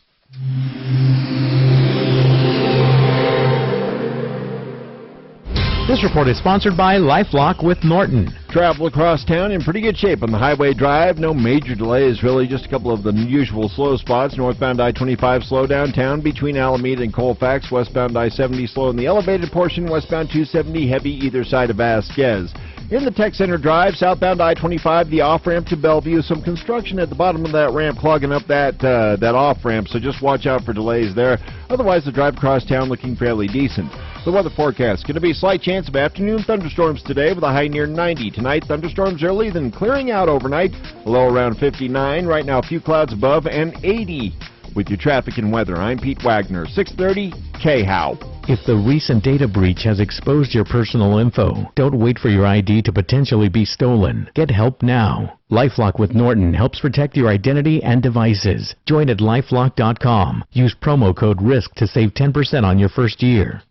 Hey, do you want flooring? SimplyFloorsInc.com. Not only do you get savings up to 40% depending on the floor coverings because he passes his volume buying, he's in a buying group, plus he has the best installers in the business and he passes all the savings on to you. Now, in addition to the best prices, you get the greatest financing. 24-month low-cost financing, better than a credit card, special discounts as well. On Shaw, you need to just check him out, okay? You can make your own appointment at SimplyFloorsInc.com. There's nothing like meeting face-to-face, and there's nothing like Zoom to make that happen. Zoom lets you connect and do business across town or around the world. Zoom ties together all of your communication needs into one easy platform for video conferencing, phone calls, group chat, webinars, and your conference rooms. Connect easily from anywhere, your mobile phone, your laptop, or conference room. Zoom is how business gets done. Get your free account at Zoom.com today. Meet happy with Zoom. If you experience property trauma, and I hope you never do, fire, flood, storm, mold, chemical exposure, toxins, asbestos, remember this name, American Restoration 24/7. We racked our brains and did a search for the best of the best in this field. If you need a cleanup, no one better than American Restoration 24/7. 8337-AM-REST. 8337-AM-REST. Or AMREST247.com. Right now at CVS Pharmacy, you can earn up to 50 extra bucks rewards each year just for filling prescriptions. which means the medicines you take to stay healthy might also do a little something for the health of your wallet. So visit your local CVS pharmacy to sign up and start earning up to 50 extra bucks rewards on prescriptions. Terms and conditions apply. Not valid on all prescriptions, including those purchased in Arkansas, New Jersey, or New York. Other state restrictions apply. See cvs.com/rxrewards or the pharmacy for details. I know what you're going to do. You're going to Google if you're looking for a vehicle like an RV. I know you will. And you know what you're going to find? Crazy low prices. Guess where a lot of people from all over the country come to? They come to Century RV. And you can too. 2 locations out west of the city, just north of 6th Avenue between Kipling and Sims next to Woodley's. And then you have a Century RV up north on the 119 turnoff to Longmont and I-25. That's CenturyRV.com, 303-453-1111. Taxes could be your biggest expense in retirement. Hi, I'm Linda Gardner, host of Your Money, Your Retirement. Don't let taxes derail your retirement. Call 720-488-8604 or online, yourmoneyyourretirement.com. Being accused of a crime can ruin your life. Get help with highly respected, skilled trial attorney Joe Lazzara. He's offering a free initial consultation and up to $500 off his services. 303-429-6200. That's 429-6200. With the lowest fee in the industry, it's easy to see why thousands of homeowners are working with Rex on the sale of their next home. But one question remains. What's in it for the buyer? We're so glad you asked. First, working with Rex to buy a home nets thousands of dollars in actual cash back prior to closing. Home purchases can qualify for a rebate of half the commission, right back to the buyer. To date, the average cash rebate with Rex is more than $6,000. And Rex makes home buying simple with a unique one-stop shop approach. Services like mortgage, insurance, escrow, and title are offered all under one roof. Last, Rex offers an industry-exclusive 30-day buyback guarantee. That's 30 days after close to make sure the home you bought is the one you love. Getting started is easy. Visit buywithrex.com and connect with a local agent today. That's buywithrex.com. License number 100077876. Brent Ivinson, Ideal Home Loans. Let's talk about how you can help home buyers. We have a number of programs. They're all free. Whether it's our Ideal Home Purchase Plan that is an all-encompassing roadmap to buying your next home, whether it's our 3-week closing guarantee where we underwrite and approve your loan up front, our home buyer scouting report where you search for your next home, every one of these tools is designed to get you as much home for your payment as possible, and more importantly, plan through this process so that we have you ready to go so that when we find the house that works for you, you can close and close quickly without overpaying. You know, Brent, what I love is that Ideal Home Loans is a mortgage company, but helping home buyers. And in this market, we need all the help we can get. And all they have to do is log on to idealhomeloans.com. And I'm telling you, it's amazing, this home scouting report. And you even have something to help new home buyers get ready to buy. Idealhomeloans.com for your next Ideal Home Loan, 303-867-7000. Also on my referral list at referralist.com. Ask Alexa to play 630 KHOW on iHeartRadio. Then you can hear Ross Kaminsky tomorrow morning 5 to 10. Getting 630 KHOW from iHeartRadio. If Denver's talking about it, you'll hear it on 630 KHOW.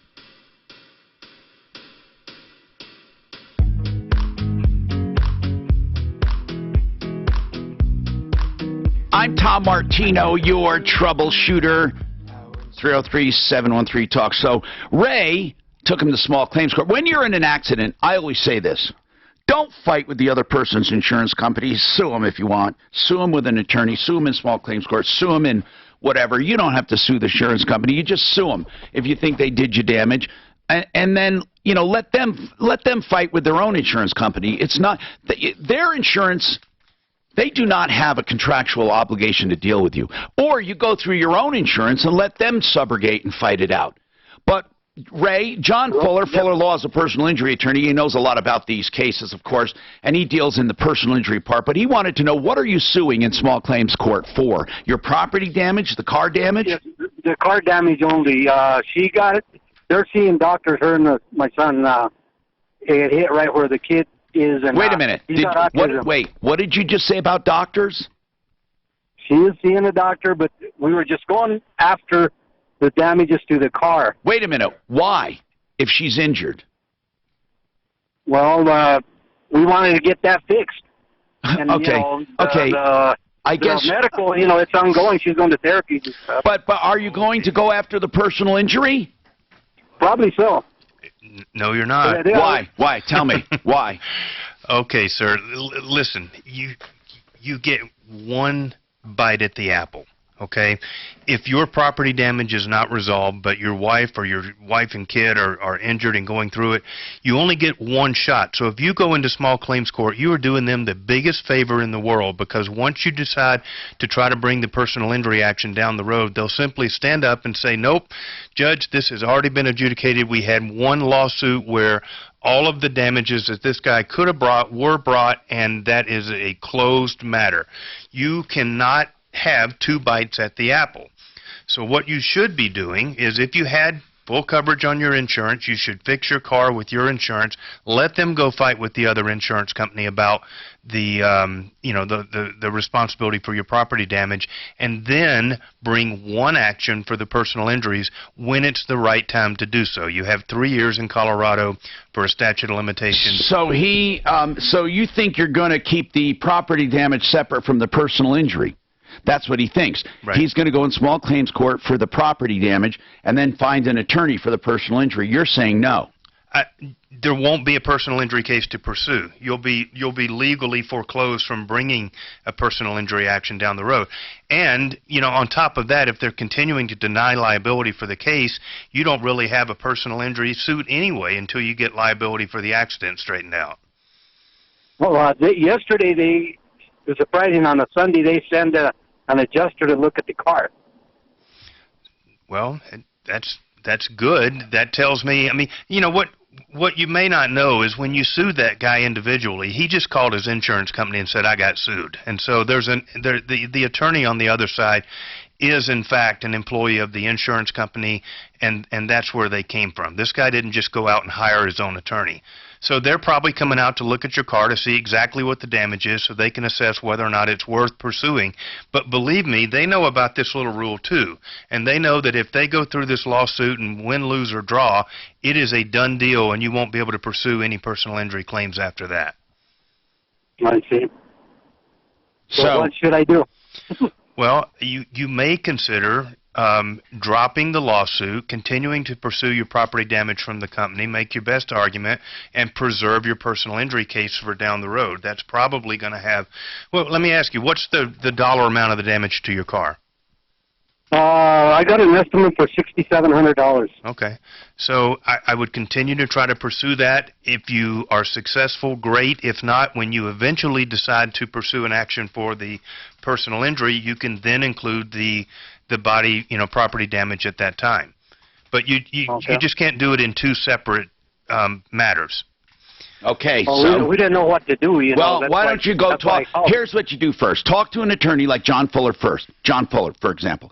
And then go over the case. If he doesn't think you have a great personal injury case, fine.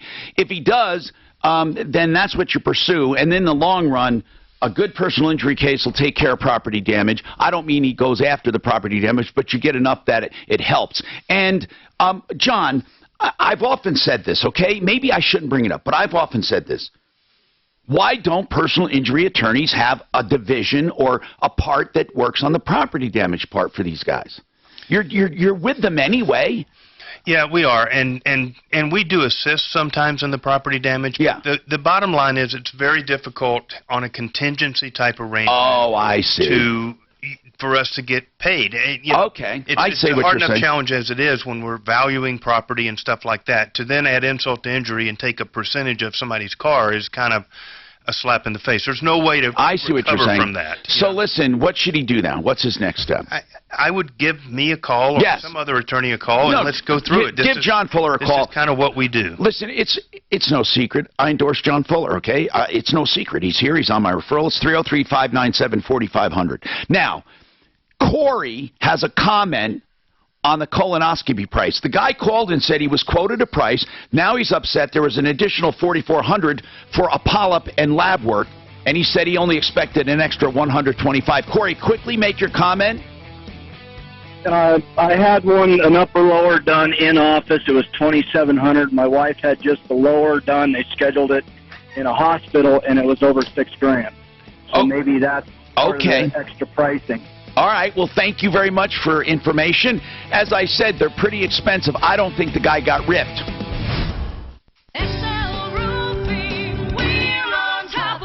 If you have hail damage, Excel Roofing should be the first call you make, even before your insurance company. Excel will tell you if there's damage so you can be armed with accurate information to file your claim. I'm consumer advocate Tom Martino. Excel will give you a full written estimate and make sure the work is done right. In an industry filled with cheats and ripoffs, I'm glad to have a company like Excel to recommend. No money up front ever, no cancellation fees, no games. Just a great company you can depend on. And judging by all of the complaints I get on my radio show, I can tell you that is rare. Excel Roofing, 303-761-6400. They've always done my roofs. They should do yours too. 303-761-6400. That's Wait, yeah, but it's different all the time. Oh, it is? Yeah, it's always different. Okay. Well. Okay, so am I bringing the owner on? Yeah, he'll show you right where the number is. I don't know the guy's name. Just he's going to answer right now. What the hell were we talking about? It was interesting. Oh, the stupid MedPay, yeah. Fucking bullshit, man. You know, in New Jersey when I lived there, it was the opposite. Everything was like MedPay. You would insure your own shit. I think that's a Penn State. Yeah. What do you like better? Have you ever worked in one? Yeah, we had it for like 26 years. We just got the current system in 2003. Oh, I didn't know that. Here. Which one did you like better? I like it the way it is now. Do you? But for different reasons. I mean, I make more money the way it is now. I got you. Because cases are bigger because we're suing for meds, you know. Before, under no fault, you used your own insurance company for your medical bills, so it was not a part of the ultimate recovery. So, for a I got you. personal reason, so it's bigger. The settlements are larger. Yeah, because the hospital bills, if you will, are all part of the case. Yes. Like in this last case with Addie, those bills wouldn't have been involved. Yeah. Wow. Oh, that's a huge difference. So, yeah, I mean, don't get me wrong, there's challenges with the new system, as you've seen. Yeah.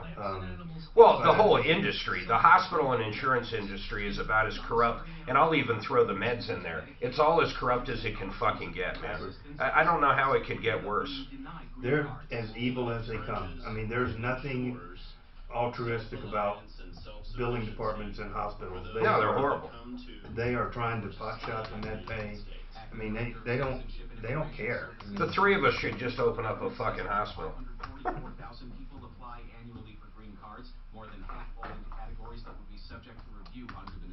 And that, I'll be honest, man, that Obamacare was the worst fucking thing ever. That like accelerated everything to the point of it's insane. Oh, I hate dealing with Medicaid, you know. And nothing infuriates me more. I mean, you sit down with people and it's like, do you have health insurance? Oh yeah, I have Medicaid. You're like, fuck. Here we go. Yeah. Your $100,000 case just dropped down to $17,000. No, it didn't. It didn't. But they're a pain in the ass to deal with because we work in billed amounts here. So I don't care if Medicaid drops it. Oh yeah, you're dealing with the first invoice. Yeah. I got you. So they're okay. They're actually good to have, but just the thought that we're paying for all of that shit, you know, I don't feel that I get a tremendous value out of the taxes that I pay every year. I don't. I want to pay more. Jesus, I can't wait. I can't fucking get over the amount of taxes. The worst for me though is health insurance. I pay about $15,000 a year in premiums, and anything I get done, I pay cash for up till another $7,500. So I mean, no matter how you look at it, I fucking pay them for the benefit of paying cash for everything. I remember the good old days when I owned the good years. I had insurance for my employees. I had insurance for my family. We would go in. Doctor's visit was $25. That was it. A drug was either $10 or $25. That was it. And maximum at a hospital was $250. $250 out of pocket. Now mine is $7,500 out of pocket. And then I have this stupid HSA card. Do you guys have one of these fucking things? And it doesn't work half the time when you're using it for the right shit. Oh, I don't It's have mind HSA blowing anymore because I have. I know. His fucking Medicare's nice. It is. He used to have one of the phony balonies, though. He had I never got. Okay, since Obamacare, I've never had anything covered ever.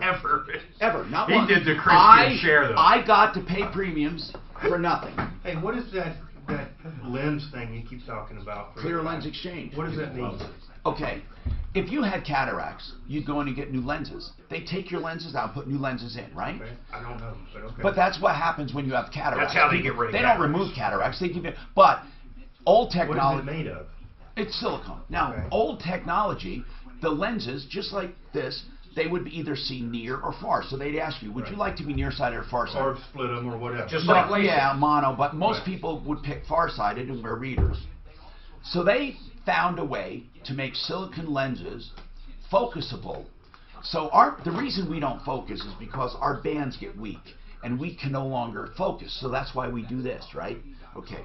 So natural presbyopia or anything, any kind of weird eyesight comes from bad lenses. They give you brand new lenses that can see near, medium, far, They they're focus. infinite. They focus. So therefore, Your you have own muscles are focusing these lenses? Your and brain learns. Part that and part rings, infinite number of rings that you start bringing in. Yes, but a little bit of both. Your brain learns. It doesn't have to squeeze it like the original lens. Right. It just has to contract a little to get you to see through the proper ring. But it's natural. You don't go, what ring am I looking through? So it's Like a progressive lens where there's different locations but on it's the lens? but it's but it's automatic. But you don't think about it consciously, but it's just like my progressive lenses where I know just But so instinctively now what- so here's the deal. They'll never get yellow. They'll never get old.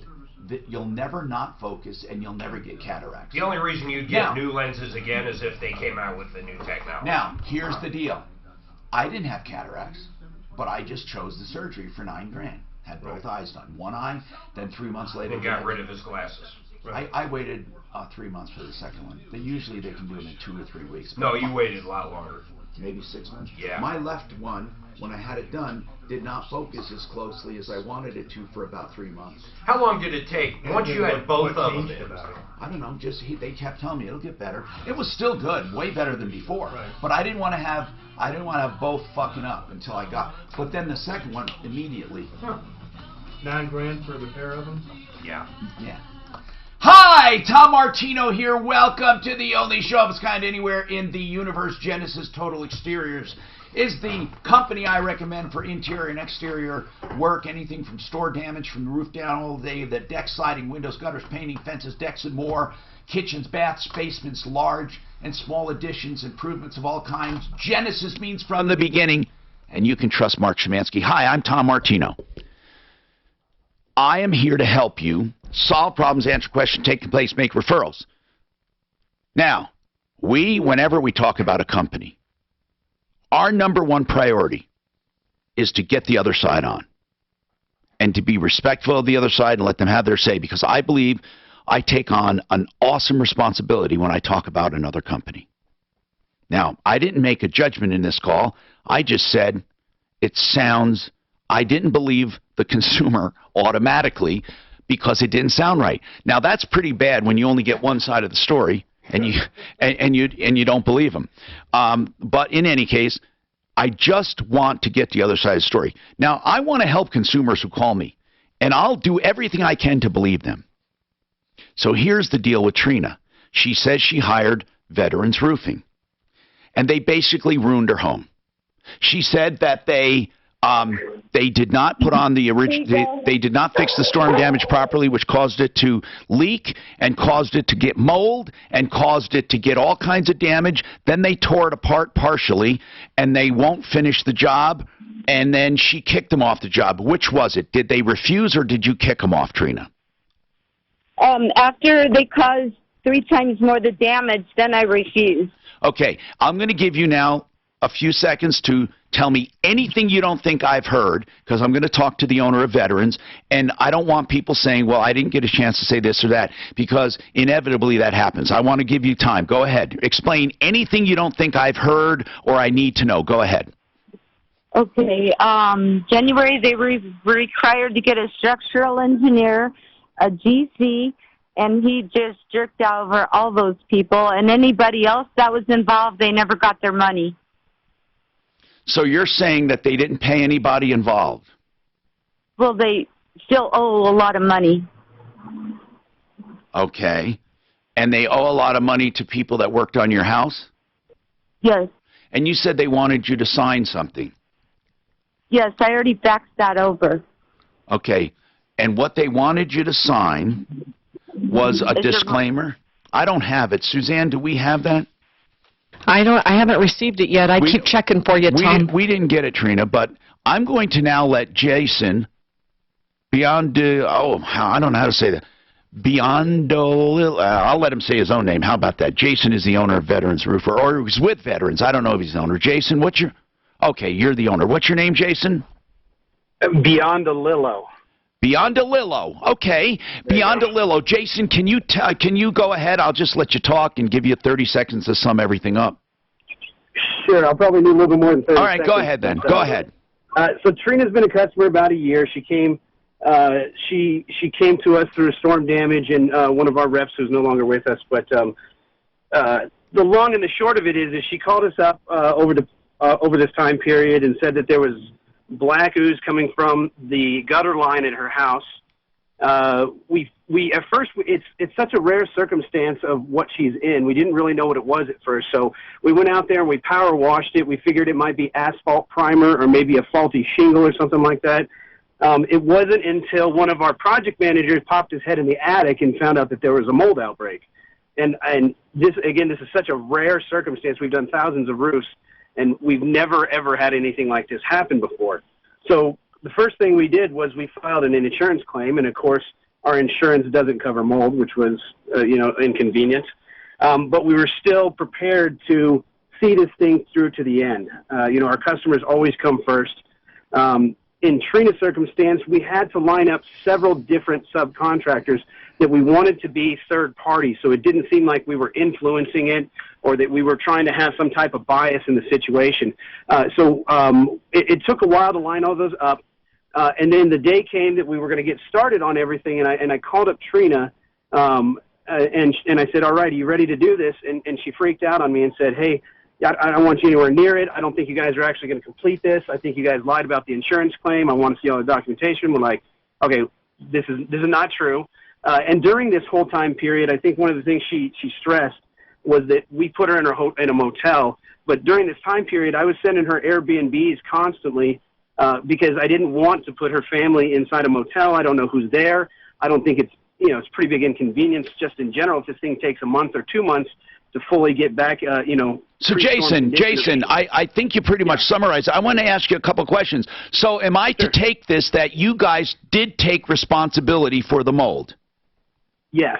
Okay. Well, so I feel that I don't think that we caused the mold, but I think we did exacerbate it in some way, possibly due to improper ventilation or whatever it was. Okay. It was after we put So, the roof what were you going to do? What were you going to do about it? So we hired an abatement company. We moved Trina into the motel. We moved all of her belongings into a pod. We cut the ceiling out. The mold company completely abated the mold, and we put new decking on the house. It was Trina. Okay, so you did a lot of work before she kicked you out. Oh yeah. Why did she kick you out?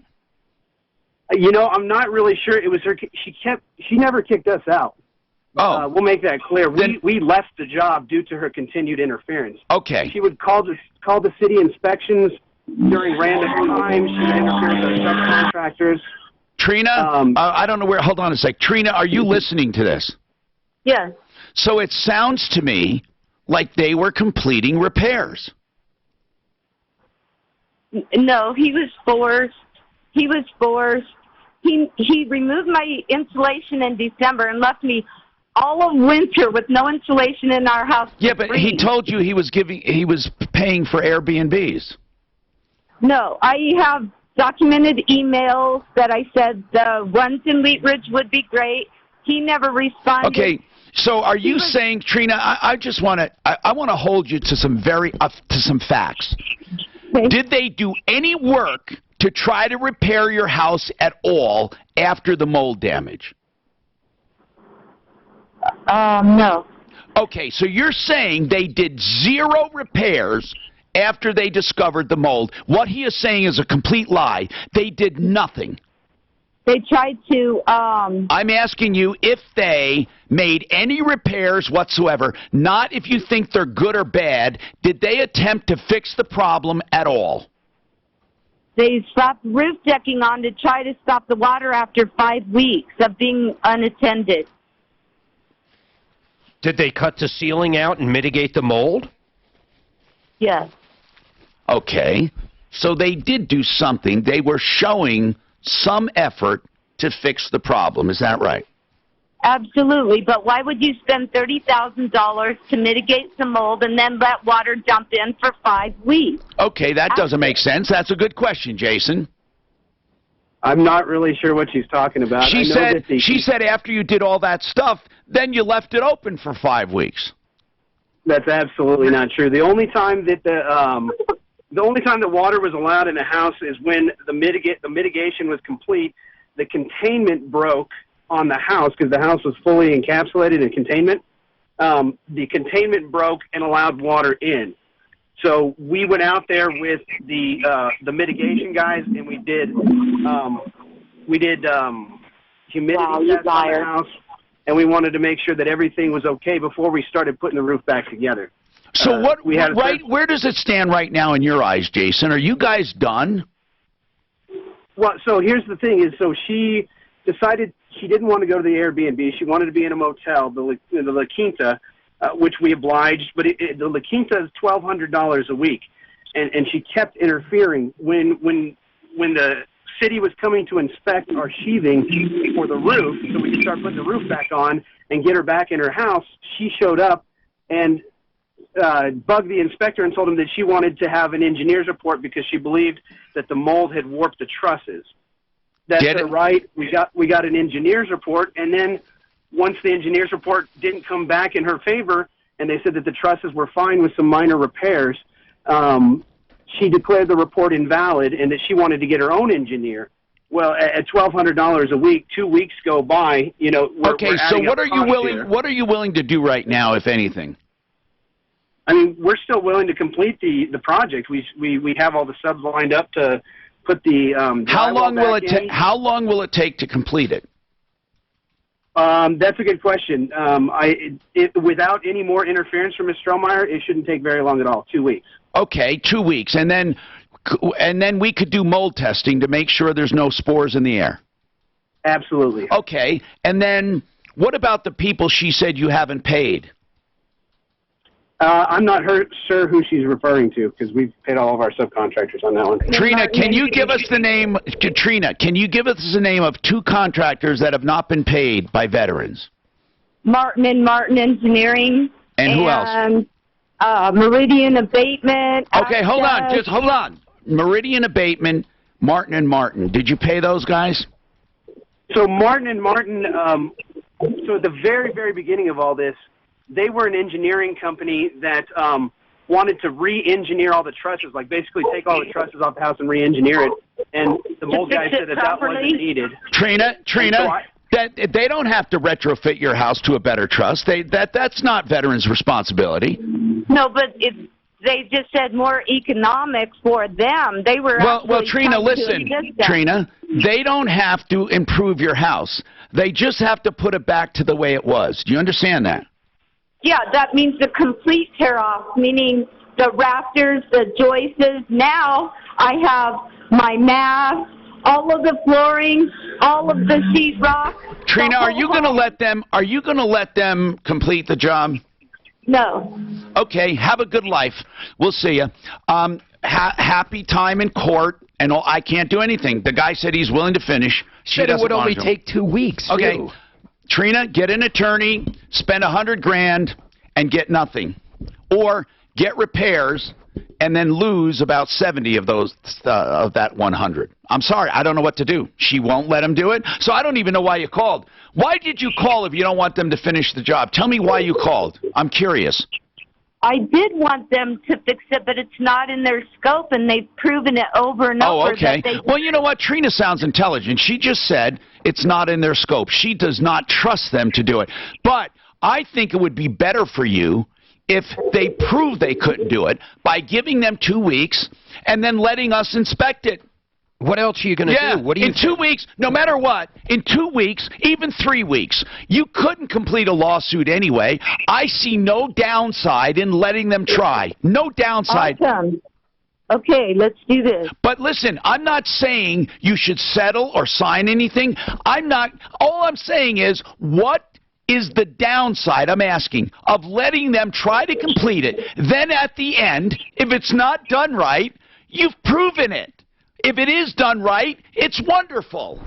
This report is sponsored by Lowe's. Right now, it's a pretty good-looking drive across the metro area right now. No major delays, or at least nothing out of the ordinary. Just the usual slowdowns in the usual spots. Westbound I-70 slow in the elevated portion. Westbound 270 heavy on the approach to Vasquez. A little bit of delay on the eastbound side as well. And northbound I-25 slow downtown between Alameda and Colfax. Couple of spots to be aware of. There's some construction that's slowing you down at the end of the ramp southbound I-25 onto Bellevue. And watch out for some new road layouts there on north and southbound Parker there around Lake Gulch Road. The weather forecast. Going to be a slight chance of storms, a high of 90. Right now 83. With your traffic and weather, I'm Pete Wagner, 630 KHOW. Do it right to save 5% every day by shopping at Lowe's in-store or online. Save 5% on eligible purchases just by using your Lowe's Advantage card. Do it right for less. Start with Lowe's. Subject to credit approval, cannot be combined with other credit offers. Exclusions apply. See store for details. U.S. only. I love the Art of Granite because of the way they do business. Mitch Floria, the owner, and his team will give you prices on the phone. How the hell can they do that? Well, all they need are square footage. They do countertops and cabinets, so they only charge for fabrication and installation. So they tear out and haul away everything free. They do the bathroom free when you do the kitchen, and they give you wholesale material prices, so it's easy for them to give you a price that's pretty darn close. Look them up on Facebook. Art of Granite Golden. Yeah, just put / Art of Granite Golden. Or online, artofgranite.net. He's a direct stone importer for granite, quartz, and other natural stone, as well as solid surfaces. And he has a showroom in Golden with a wholesale countertop material, custom edges, sinks, cabinets with a small markup from the manufacturer. 303-386-5919. 303-386-5919. artofgranite.net. There's a lot of horseback riding on the Yellowstone series I was talking about. Oh, yeah. In some really cool country. You should take a look. And then about episode 9 or 8, you'll be reminded again of why it's a bad idea. Okay. So I'm trying to think, what would I do then? What would I do with a little extra money? Why don't you get back into drumming, man? How about finding a few people and you get your ass out there and once a week play somewhere? I love that brought a smile to his face. I love music. I got to get my drums and shit over to my house now. Yeah, now that you can fit them. Move? Where'd you buy a house? Cherry Creek Country Club. Cherry Creek? Country Club. Yeah. Beautiful. You got plenty of that basement's all done. Fuck, you got all the room in the world I got for a stage. Bobby built. Oh, that's right. I saw that. Well, it's a riser. Yeah, look cool. And that's to preserve the floor and to absorb sound. Yeah. And it's carpeted. He did a great job. And if it ever floods, your drums are fine. Where's Cherry Creek? Over here? No. It's not on it's weird. Islet between Parker and... Oh, yeah. I know what you're talking about. Parker and where it turns into Leechdale, it's basically. It's a beautiful neighborhood. Yeah. God, it's beautiful. It's kind of weird. It's kind of tucked away. Did you build one or did you buy an existing home? Oh, an existing. Yeah. I fucking stole it. You like the new community you're in? A lot. I stole this house because it was like almost hoarders, and people couldn't could see the beauty. And also, when something stopped working, they just turned it off. And and the garage was so cluttered, and shelving and ugly. Were they very old or something? Or? No. Doctors. I threw everything out. I got the wall stripped, beautiful new drywall, epoxy floors. We just cleaned it out, cleaned it up. He dropped 10 grand in drywall repairs, man. And then also trash, even when they moved everything out. And then with the beautiful patios and furniture. When we were done, I gave a hard deposit, $150 hard, so I can get in early, whether I closed or not, no contingencies, because I knew what it was going to take. Did the concrete lifting. And then you saw it toward the end, and people were coming by offering. The sign was still up there, and they were saying, they couldn't fucking believe what I got it for. And so these owners wanted to back out. You're like, no. Thanks for cleaning it, upgrading it, repairing it. We're willing to undo this thing. Deal's off. And I'm thinking, holy shit. I mean, it was just spectacular. It's all common area too, no lawn mowing, any of that shit. Beautiful. Yep, that's me. I'm Tom Martino, your troubleshooter, 303-713-TALK. I don't think there's anything more to discuss on this. So, I really don't. Oh, actually, Do you? we are, yeah. John Fuller, Fuller Law. John, you talked about mitigation. Yeah, absolutely. Explain what the theory of mitigation is, or the philosophy. So, a simple concept is, let's say your landlord came over to your house and, was working on the hot water heater and it's dead of winter, and when he leaves, he accidentally leaves the front door open, okay? Yeah. So if we don't do anything, all your pipes are going to freeze, they're going to bust, all your property's going to be ruined, and it's going to be awfully cold to sleep at night, okay? And this is an exaggerated example, but a good one. But the theory is, hey, we've got a great case against the landlord, right? He left the door open, all your stuff froze, you lost all your property and everything else. Yeah, However, we're not going to close that door because he has money. We'll get all new stuff. That's right, except that the law imposes a duty to mitigate. And what that means is that the law says you've got to minimize your damages if possible. So in my far-flung example, what that means is go close the dang door. Right, exactly. Okay? The same concept applies in this roof example and everything else. You've got a duty to minimize your damages. Now, it could be argued that she's got a duty to let these people come in and try to fix her property, and that by not letting them do that, her damages get worse and worse, and she's going to bear the responsibility for that. Yep. 303-713-TALK. So, you can't just let things go and then expect to clean up. Now, I can sense this woman's frustration.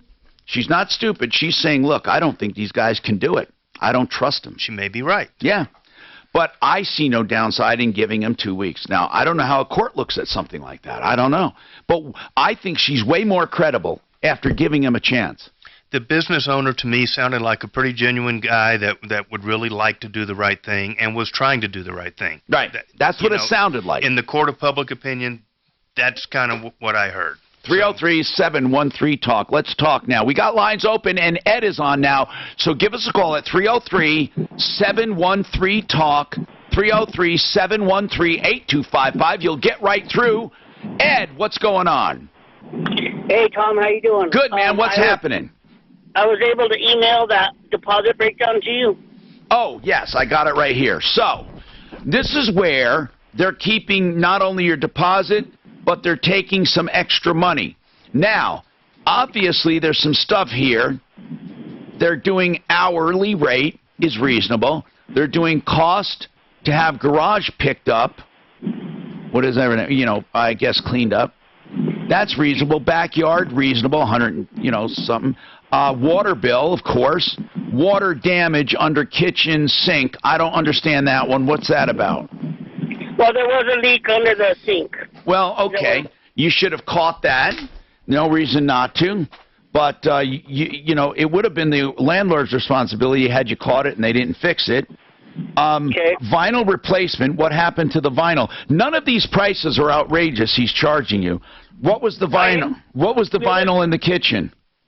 It was existing, and we remember I called you before, and we had stained it because it's the old vinyl one, like from I get it. 70s. What about? 80s? Well, if that's that old, well, he's not even Actually, he's not charging you for replacement. He's only charging you $130 for that. And then we got, what's 1 day rent for? 1 day of extra rent. I do not understand. We were out on time and everything else. Well, actually out before that. Because technically he could have invoked a whole 30 days. Master room. Listen, I don't see anything here abusive. What do you disagree with on here? The master room lock replacement. We gave her we had replaced the locks, but we gave her three sets of keys to that lock. You know what I mean, for the bedroom. The master room door repair. Is that what you're talking about? Yes. It's $135. Yeah. Well, okay. Is that the only thing you're protesting? Because we're down to pennies now. He's keeping all but $135 of. Oh no, excuse me. Take $135 off of the extra he wants you to pay. So he wants you to pay an extra how much? An extra $527.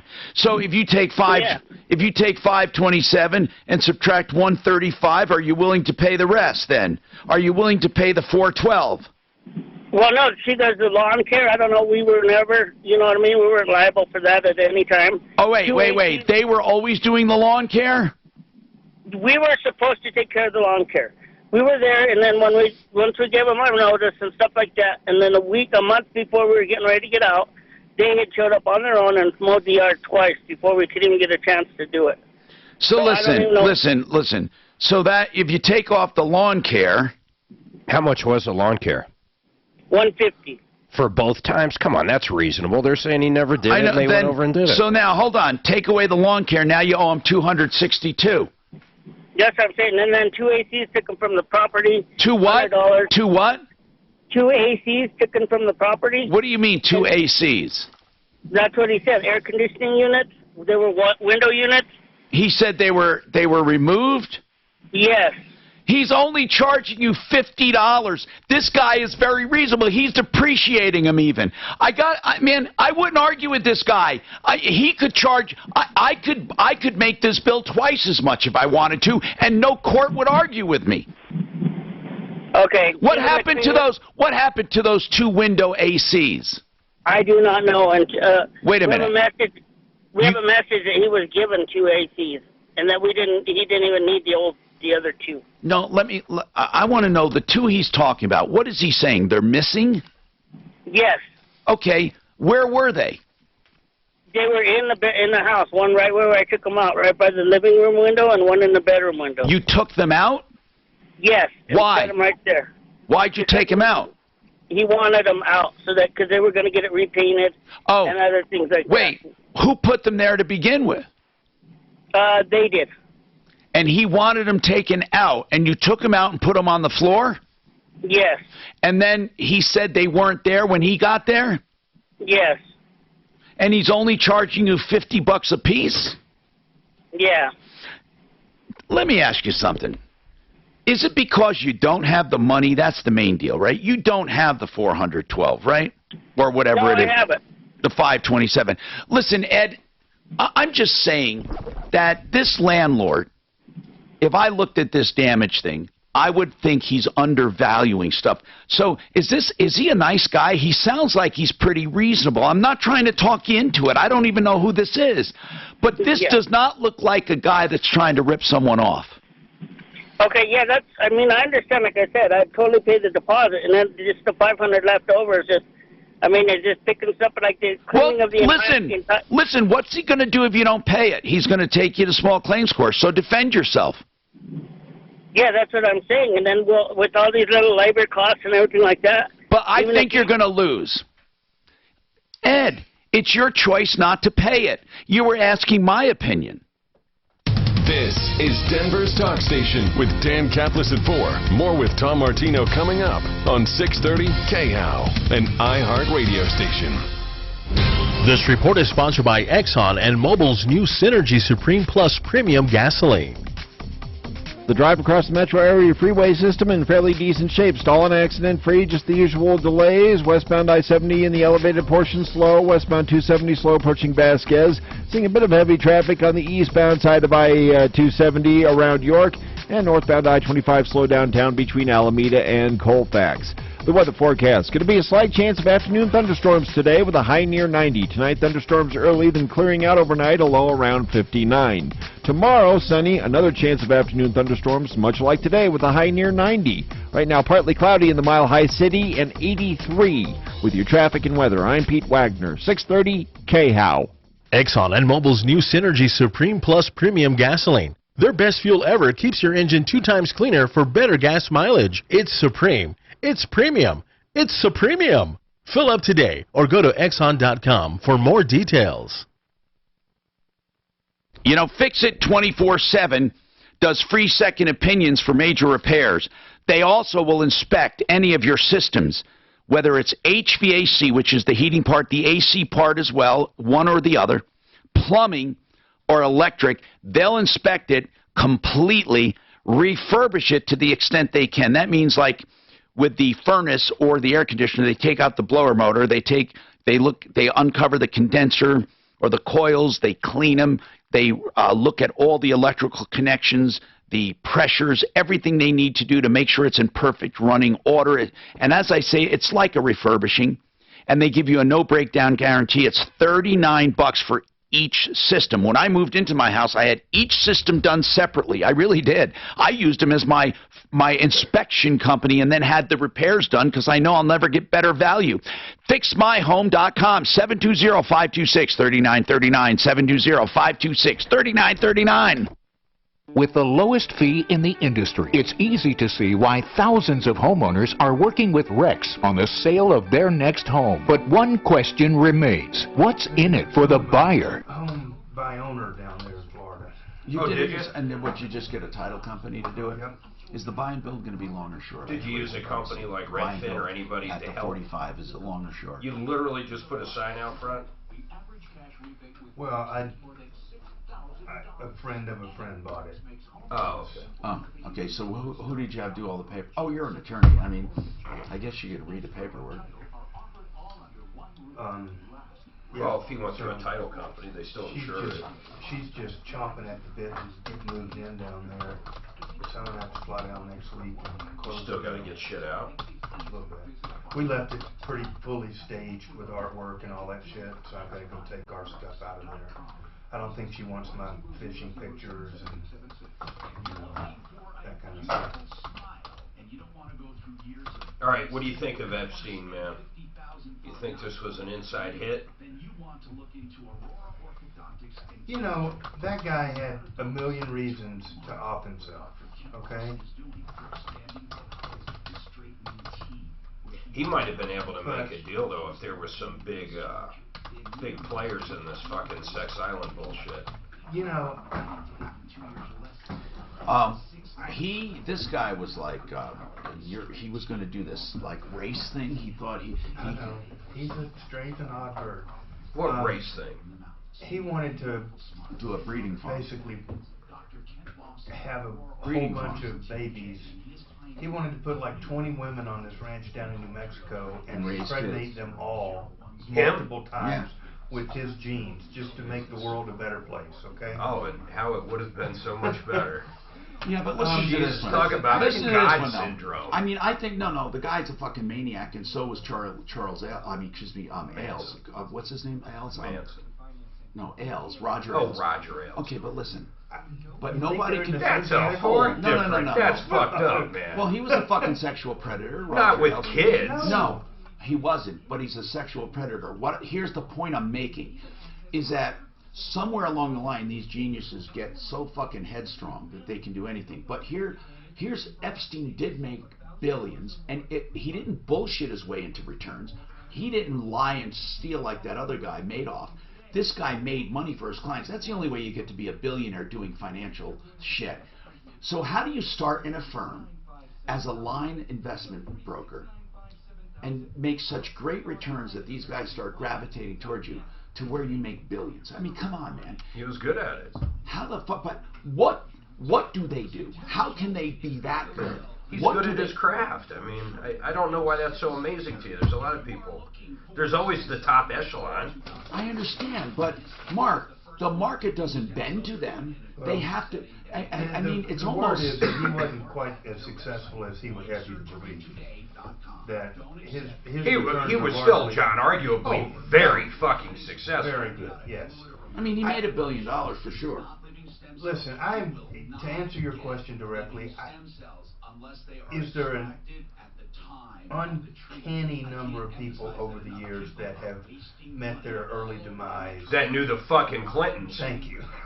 It's fucking unbelievable, man. You think it's a joke? You look up these names. It's real. They're all associated. It's like, how the fuck is somebody so unlucky? Right. So is it beyond the specter? No, it's not.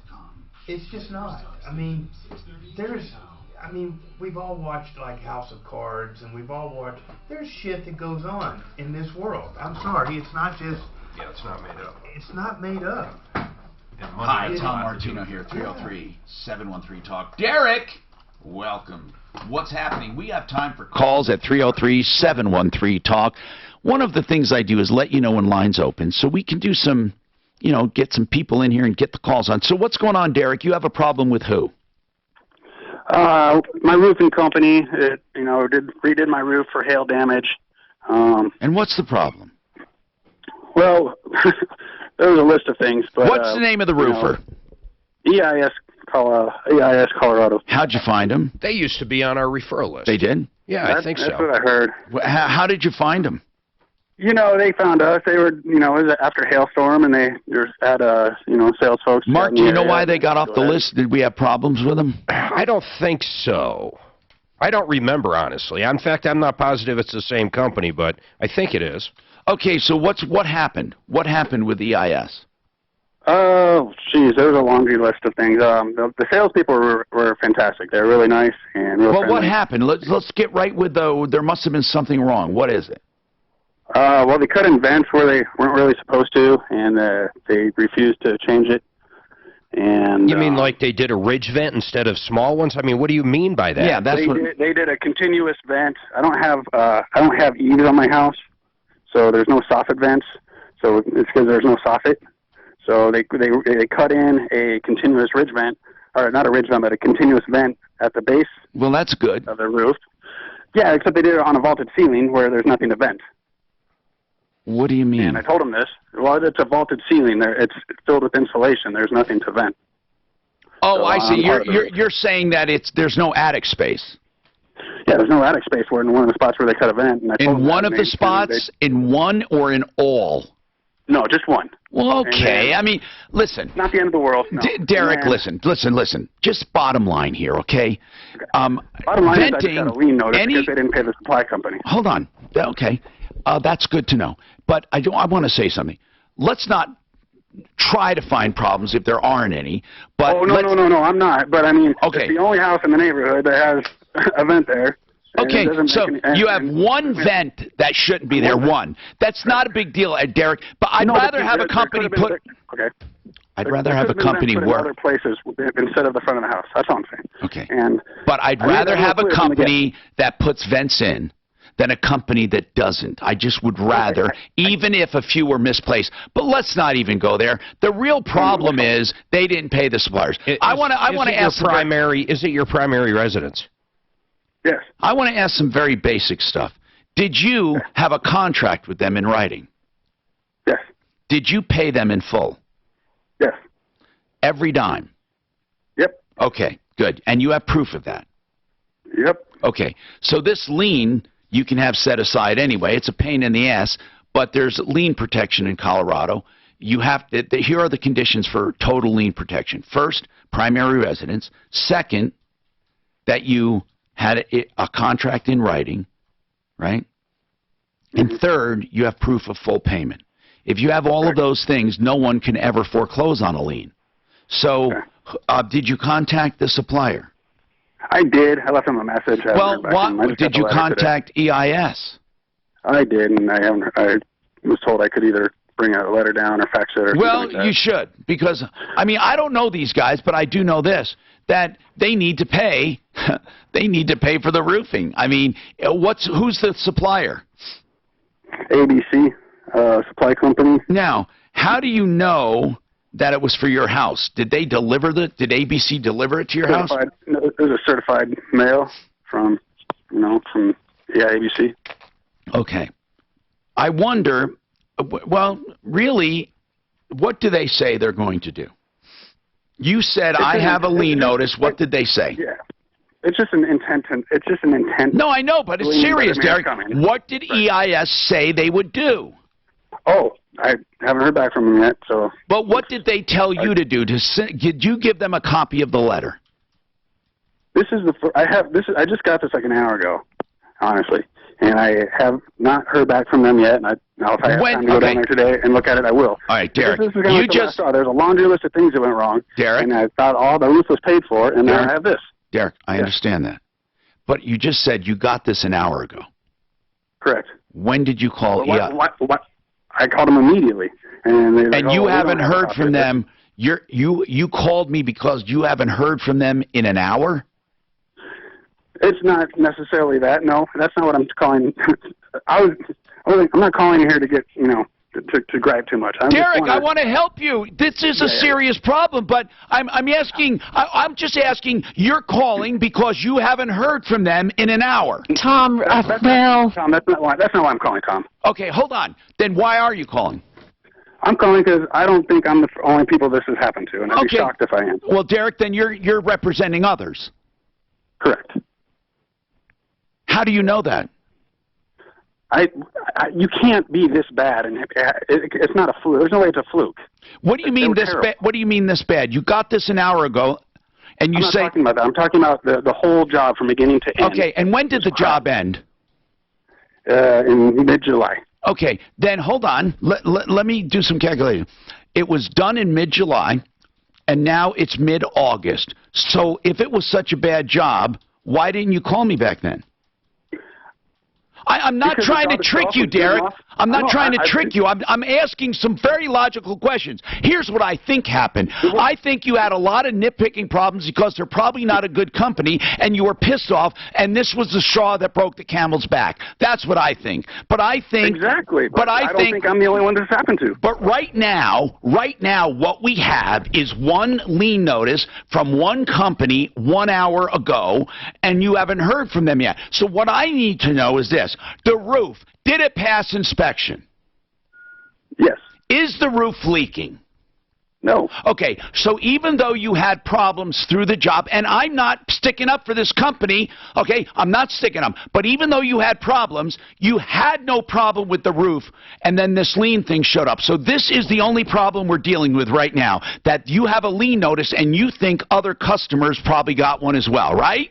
No, listen, Tom, just because something passes inspection doesn't mean it was a good job.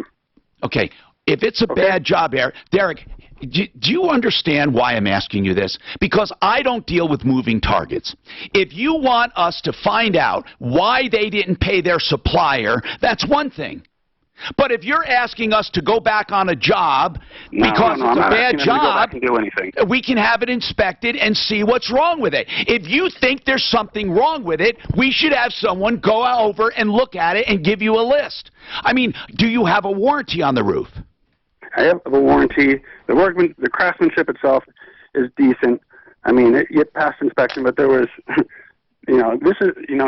You're pissed off because the experience sucked. The whole thing was not professional from beginning to end. It sucked. That's what I just said. You're complaining about the experience more so than the actual roof.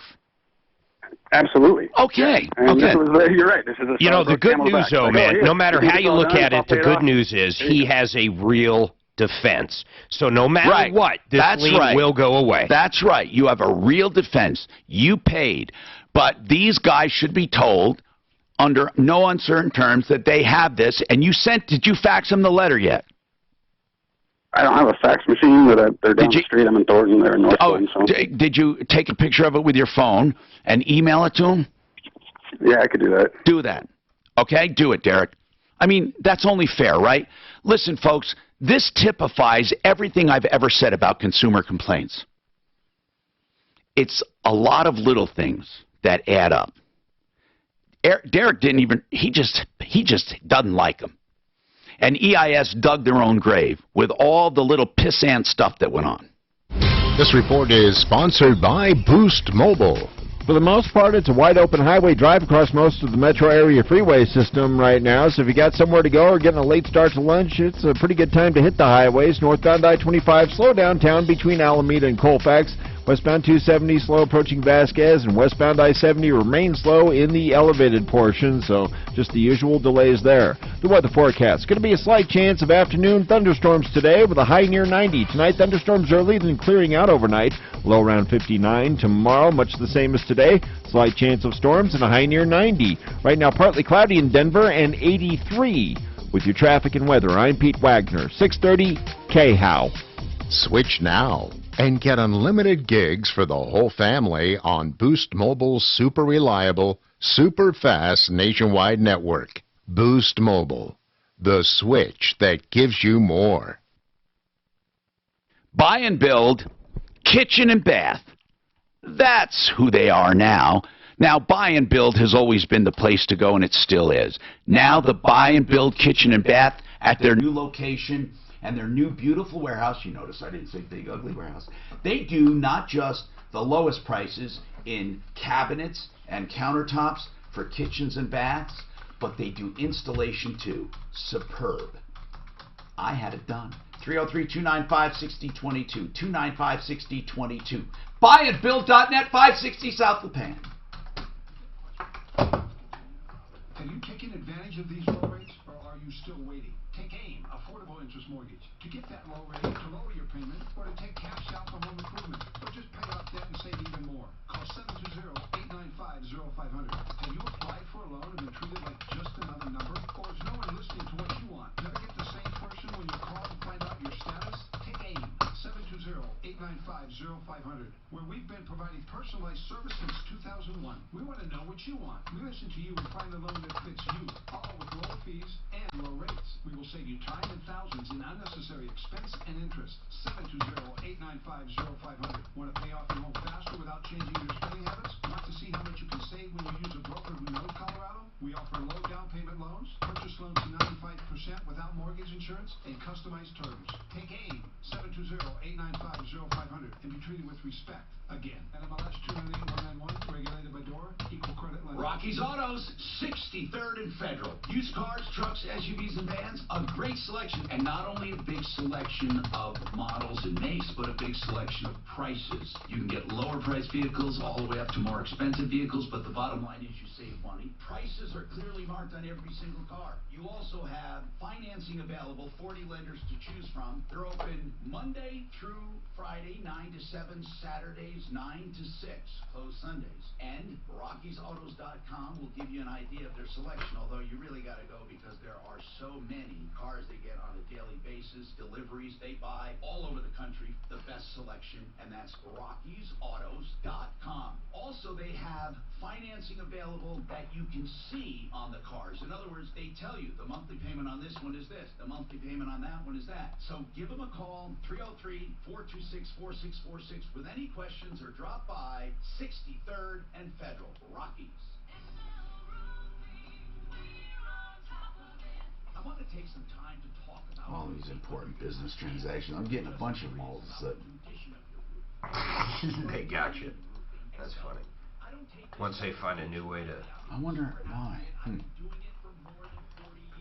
The spam got some, but there's a few that got through. John's gonna shit when he finds out I sued that hospital. Why?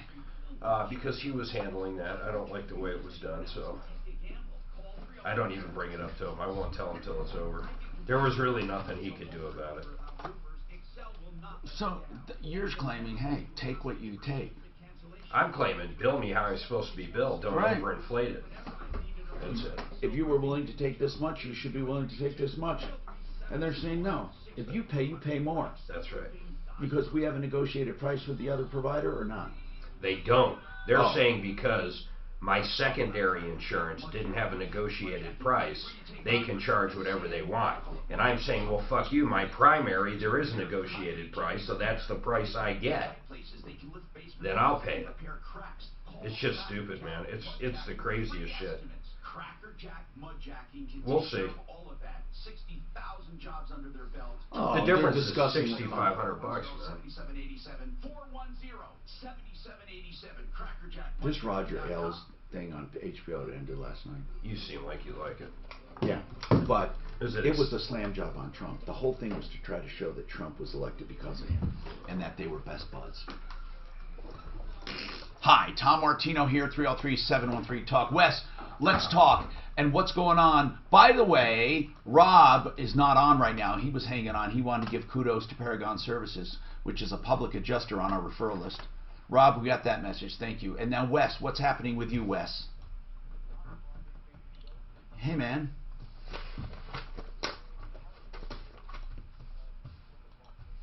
Man, Mark has made a career of it. You know, here's the deal. We used to say, go to small claims court sometimes, every now and then. Now we tell people, no matter what we do, you should start a small claim if you can, because they're quite effective. Now, here are the rules, though, Mark, since you've done these now. When can you not take someone to small claims court in Colorado? If they do not do business here in Colorado. Now, what does that mean, though? It means a company like, I got to think of one here. Yeah. Maybe AOL. I don't know why that came up. Okay. They might have not to have a physical presence in this Well, state. does Amazon have a physical presence here? Yes, they have warehouses here, but there's states where they don't. Okay. So that's what I wanted to ask you. What constitutes a physical any kind of location. office? What if they just have a registered agent? Nope, they still have to have a physical office. We're talking small claims, yes. Okay. Or doing business. In other words, it could be a contractor that doesn't have an office, but they actually do business. You have found an awful lot of ways, though, through the small claims. Even though... But the one thing they always are is legit. They're legit, man. Oh, yeah. You mean the cases? Yeah, the cases. The reason I've won every one is because they're legit. Now, some of them you might argue with the ride share. You know, I said he stole my phone, and I truly believe that. He had the opportunity to give it back to me numerous times, never contacted me, never gave the phone back. You could argue, because I left it initially in there, that they didn't owe me the money, but that's not how they saw it at the end. At the end, they said, yeah, our driver should have given this back. Now, Wes, you're going to sue a customer, is that right? Explain the situation quickly.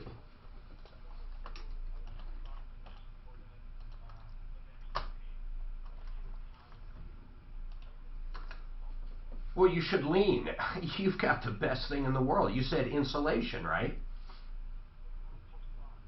At their house. Yeah, well, why don't you do a lien? You've got more protection than virtually anybody, man. Yeah, why don't you put a lien on there? How much, well, hold on. Why would you bother small claims? You put a lien on the house, it's going to pay you. How much does he owe you? For how long? You better get on it, bro. Is he out of luck? I think he's out. If it was the beginning of May, he's out of luck. What? You have to, I think it's 90 days with labor. So have you been there within the last 90 days? Yeah. Are you sure it's 90 days with labor? I think so, man. I think it's like 60 with that. Why do I think it's 40 days? I don't know. Not 40, excuse me, 4 months. Why did I think it was 4 months? It could be 120. And listen, you just got to look it up, man. Just Google it.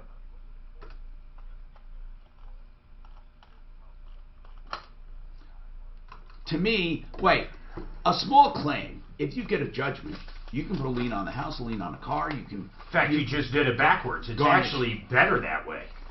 You can garnish wages. Yeah, you can do whatever. Why? I mean, you know, if you want to go after him, or you can give it to a collection attorney and let them add fees. What is their defense going to be? Are they going to say it was a crappy job?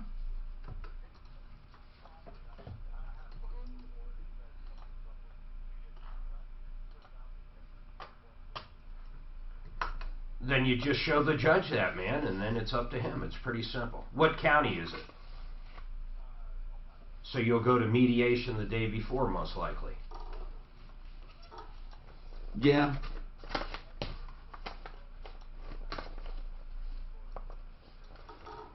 Well, it probably is. Well, who knows? I mean, sometimes people get the intent to lien, and they pay. I mean, a lot of people don't think you're serious. Yeah, but after you lien, you still have to go to court and prove you would have won, man. You're kind of doing it backwards, which is fine. So, in any case, if you do it, let us know how it goes, okay? 303's, oh, I'm sorry, we're out of time. Don't forget referralist.com for help, information, and referrals. And please, each one of you, tell someone about the show, because I'm serious when I say this. We got to spread the word and help more people. And if they hear about these scams and problems, we can avoid them. Thanks a lot. Referralist.com.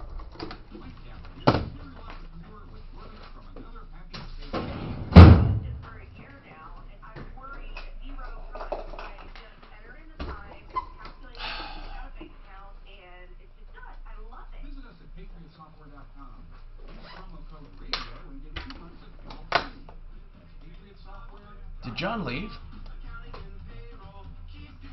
He didn't say goodbye, did he? Yeah, he did. Oh. I like John. Wonder why Europeans seem to speak so many languages?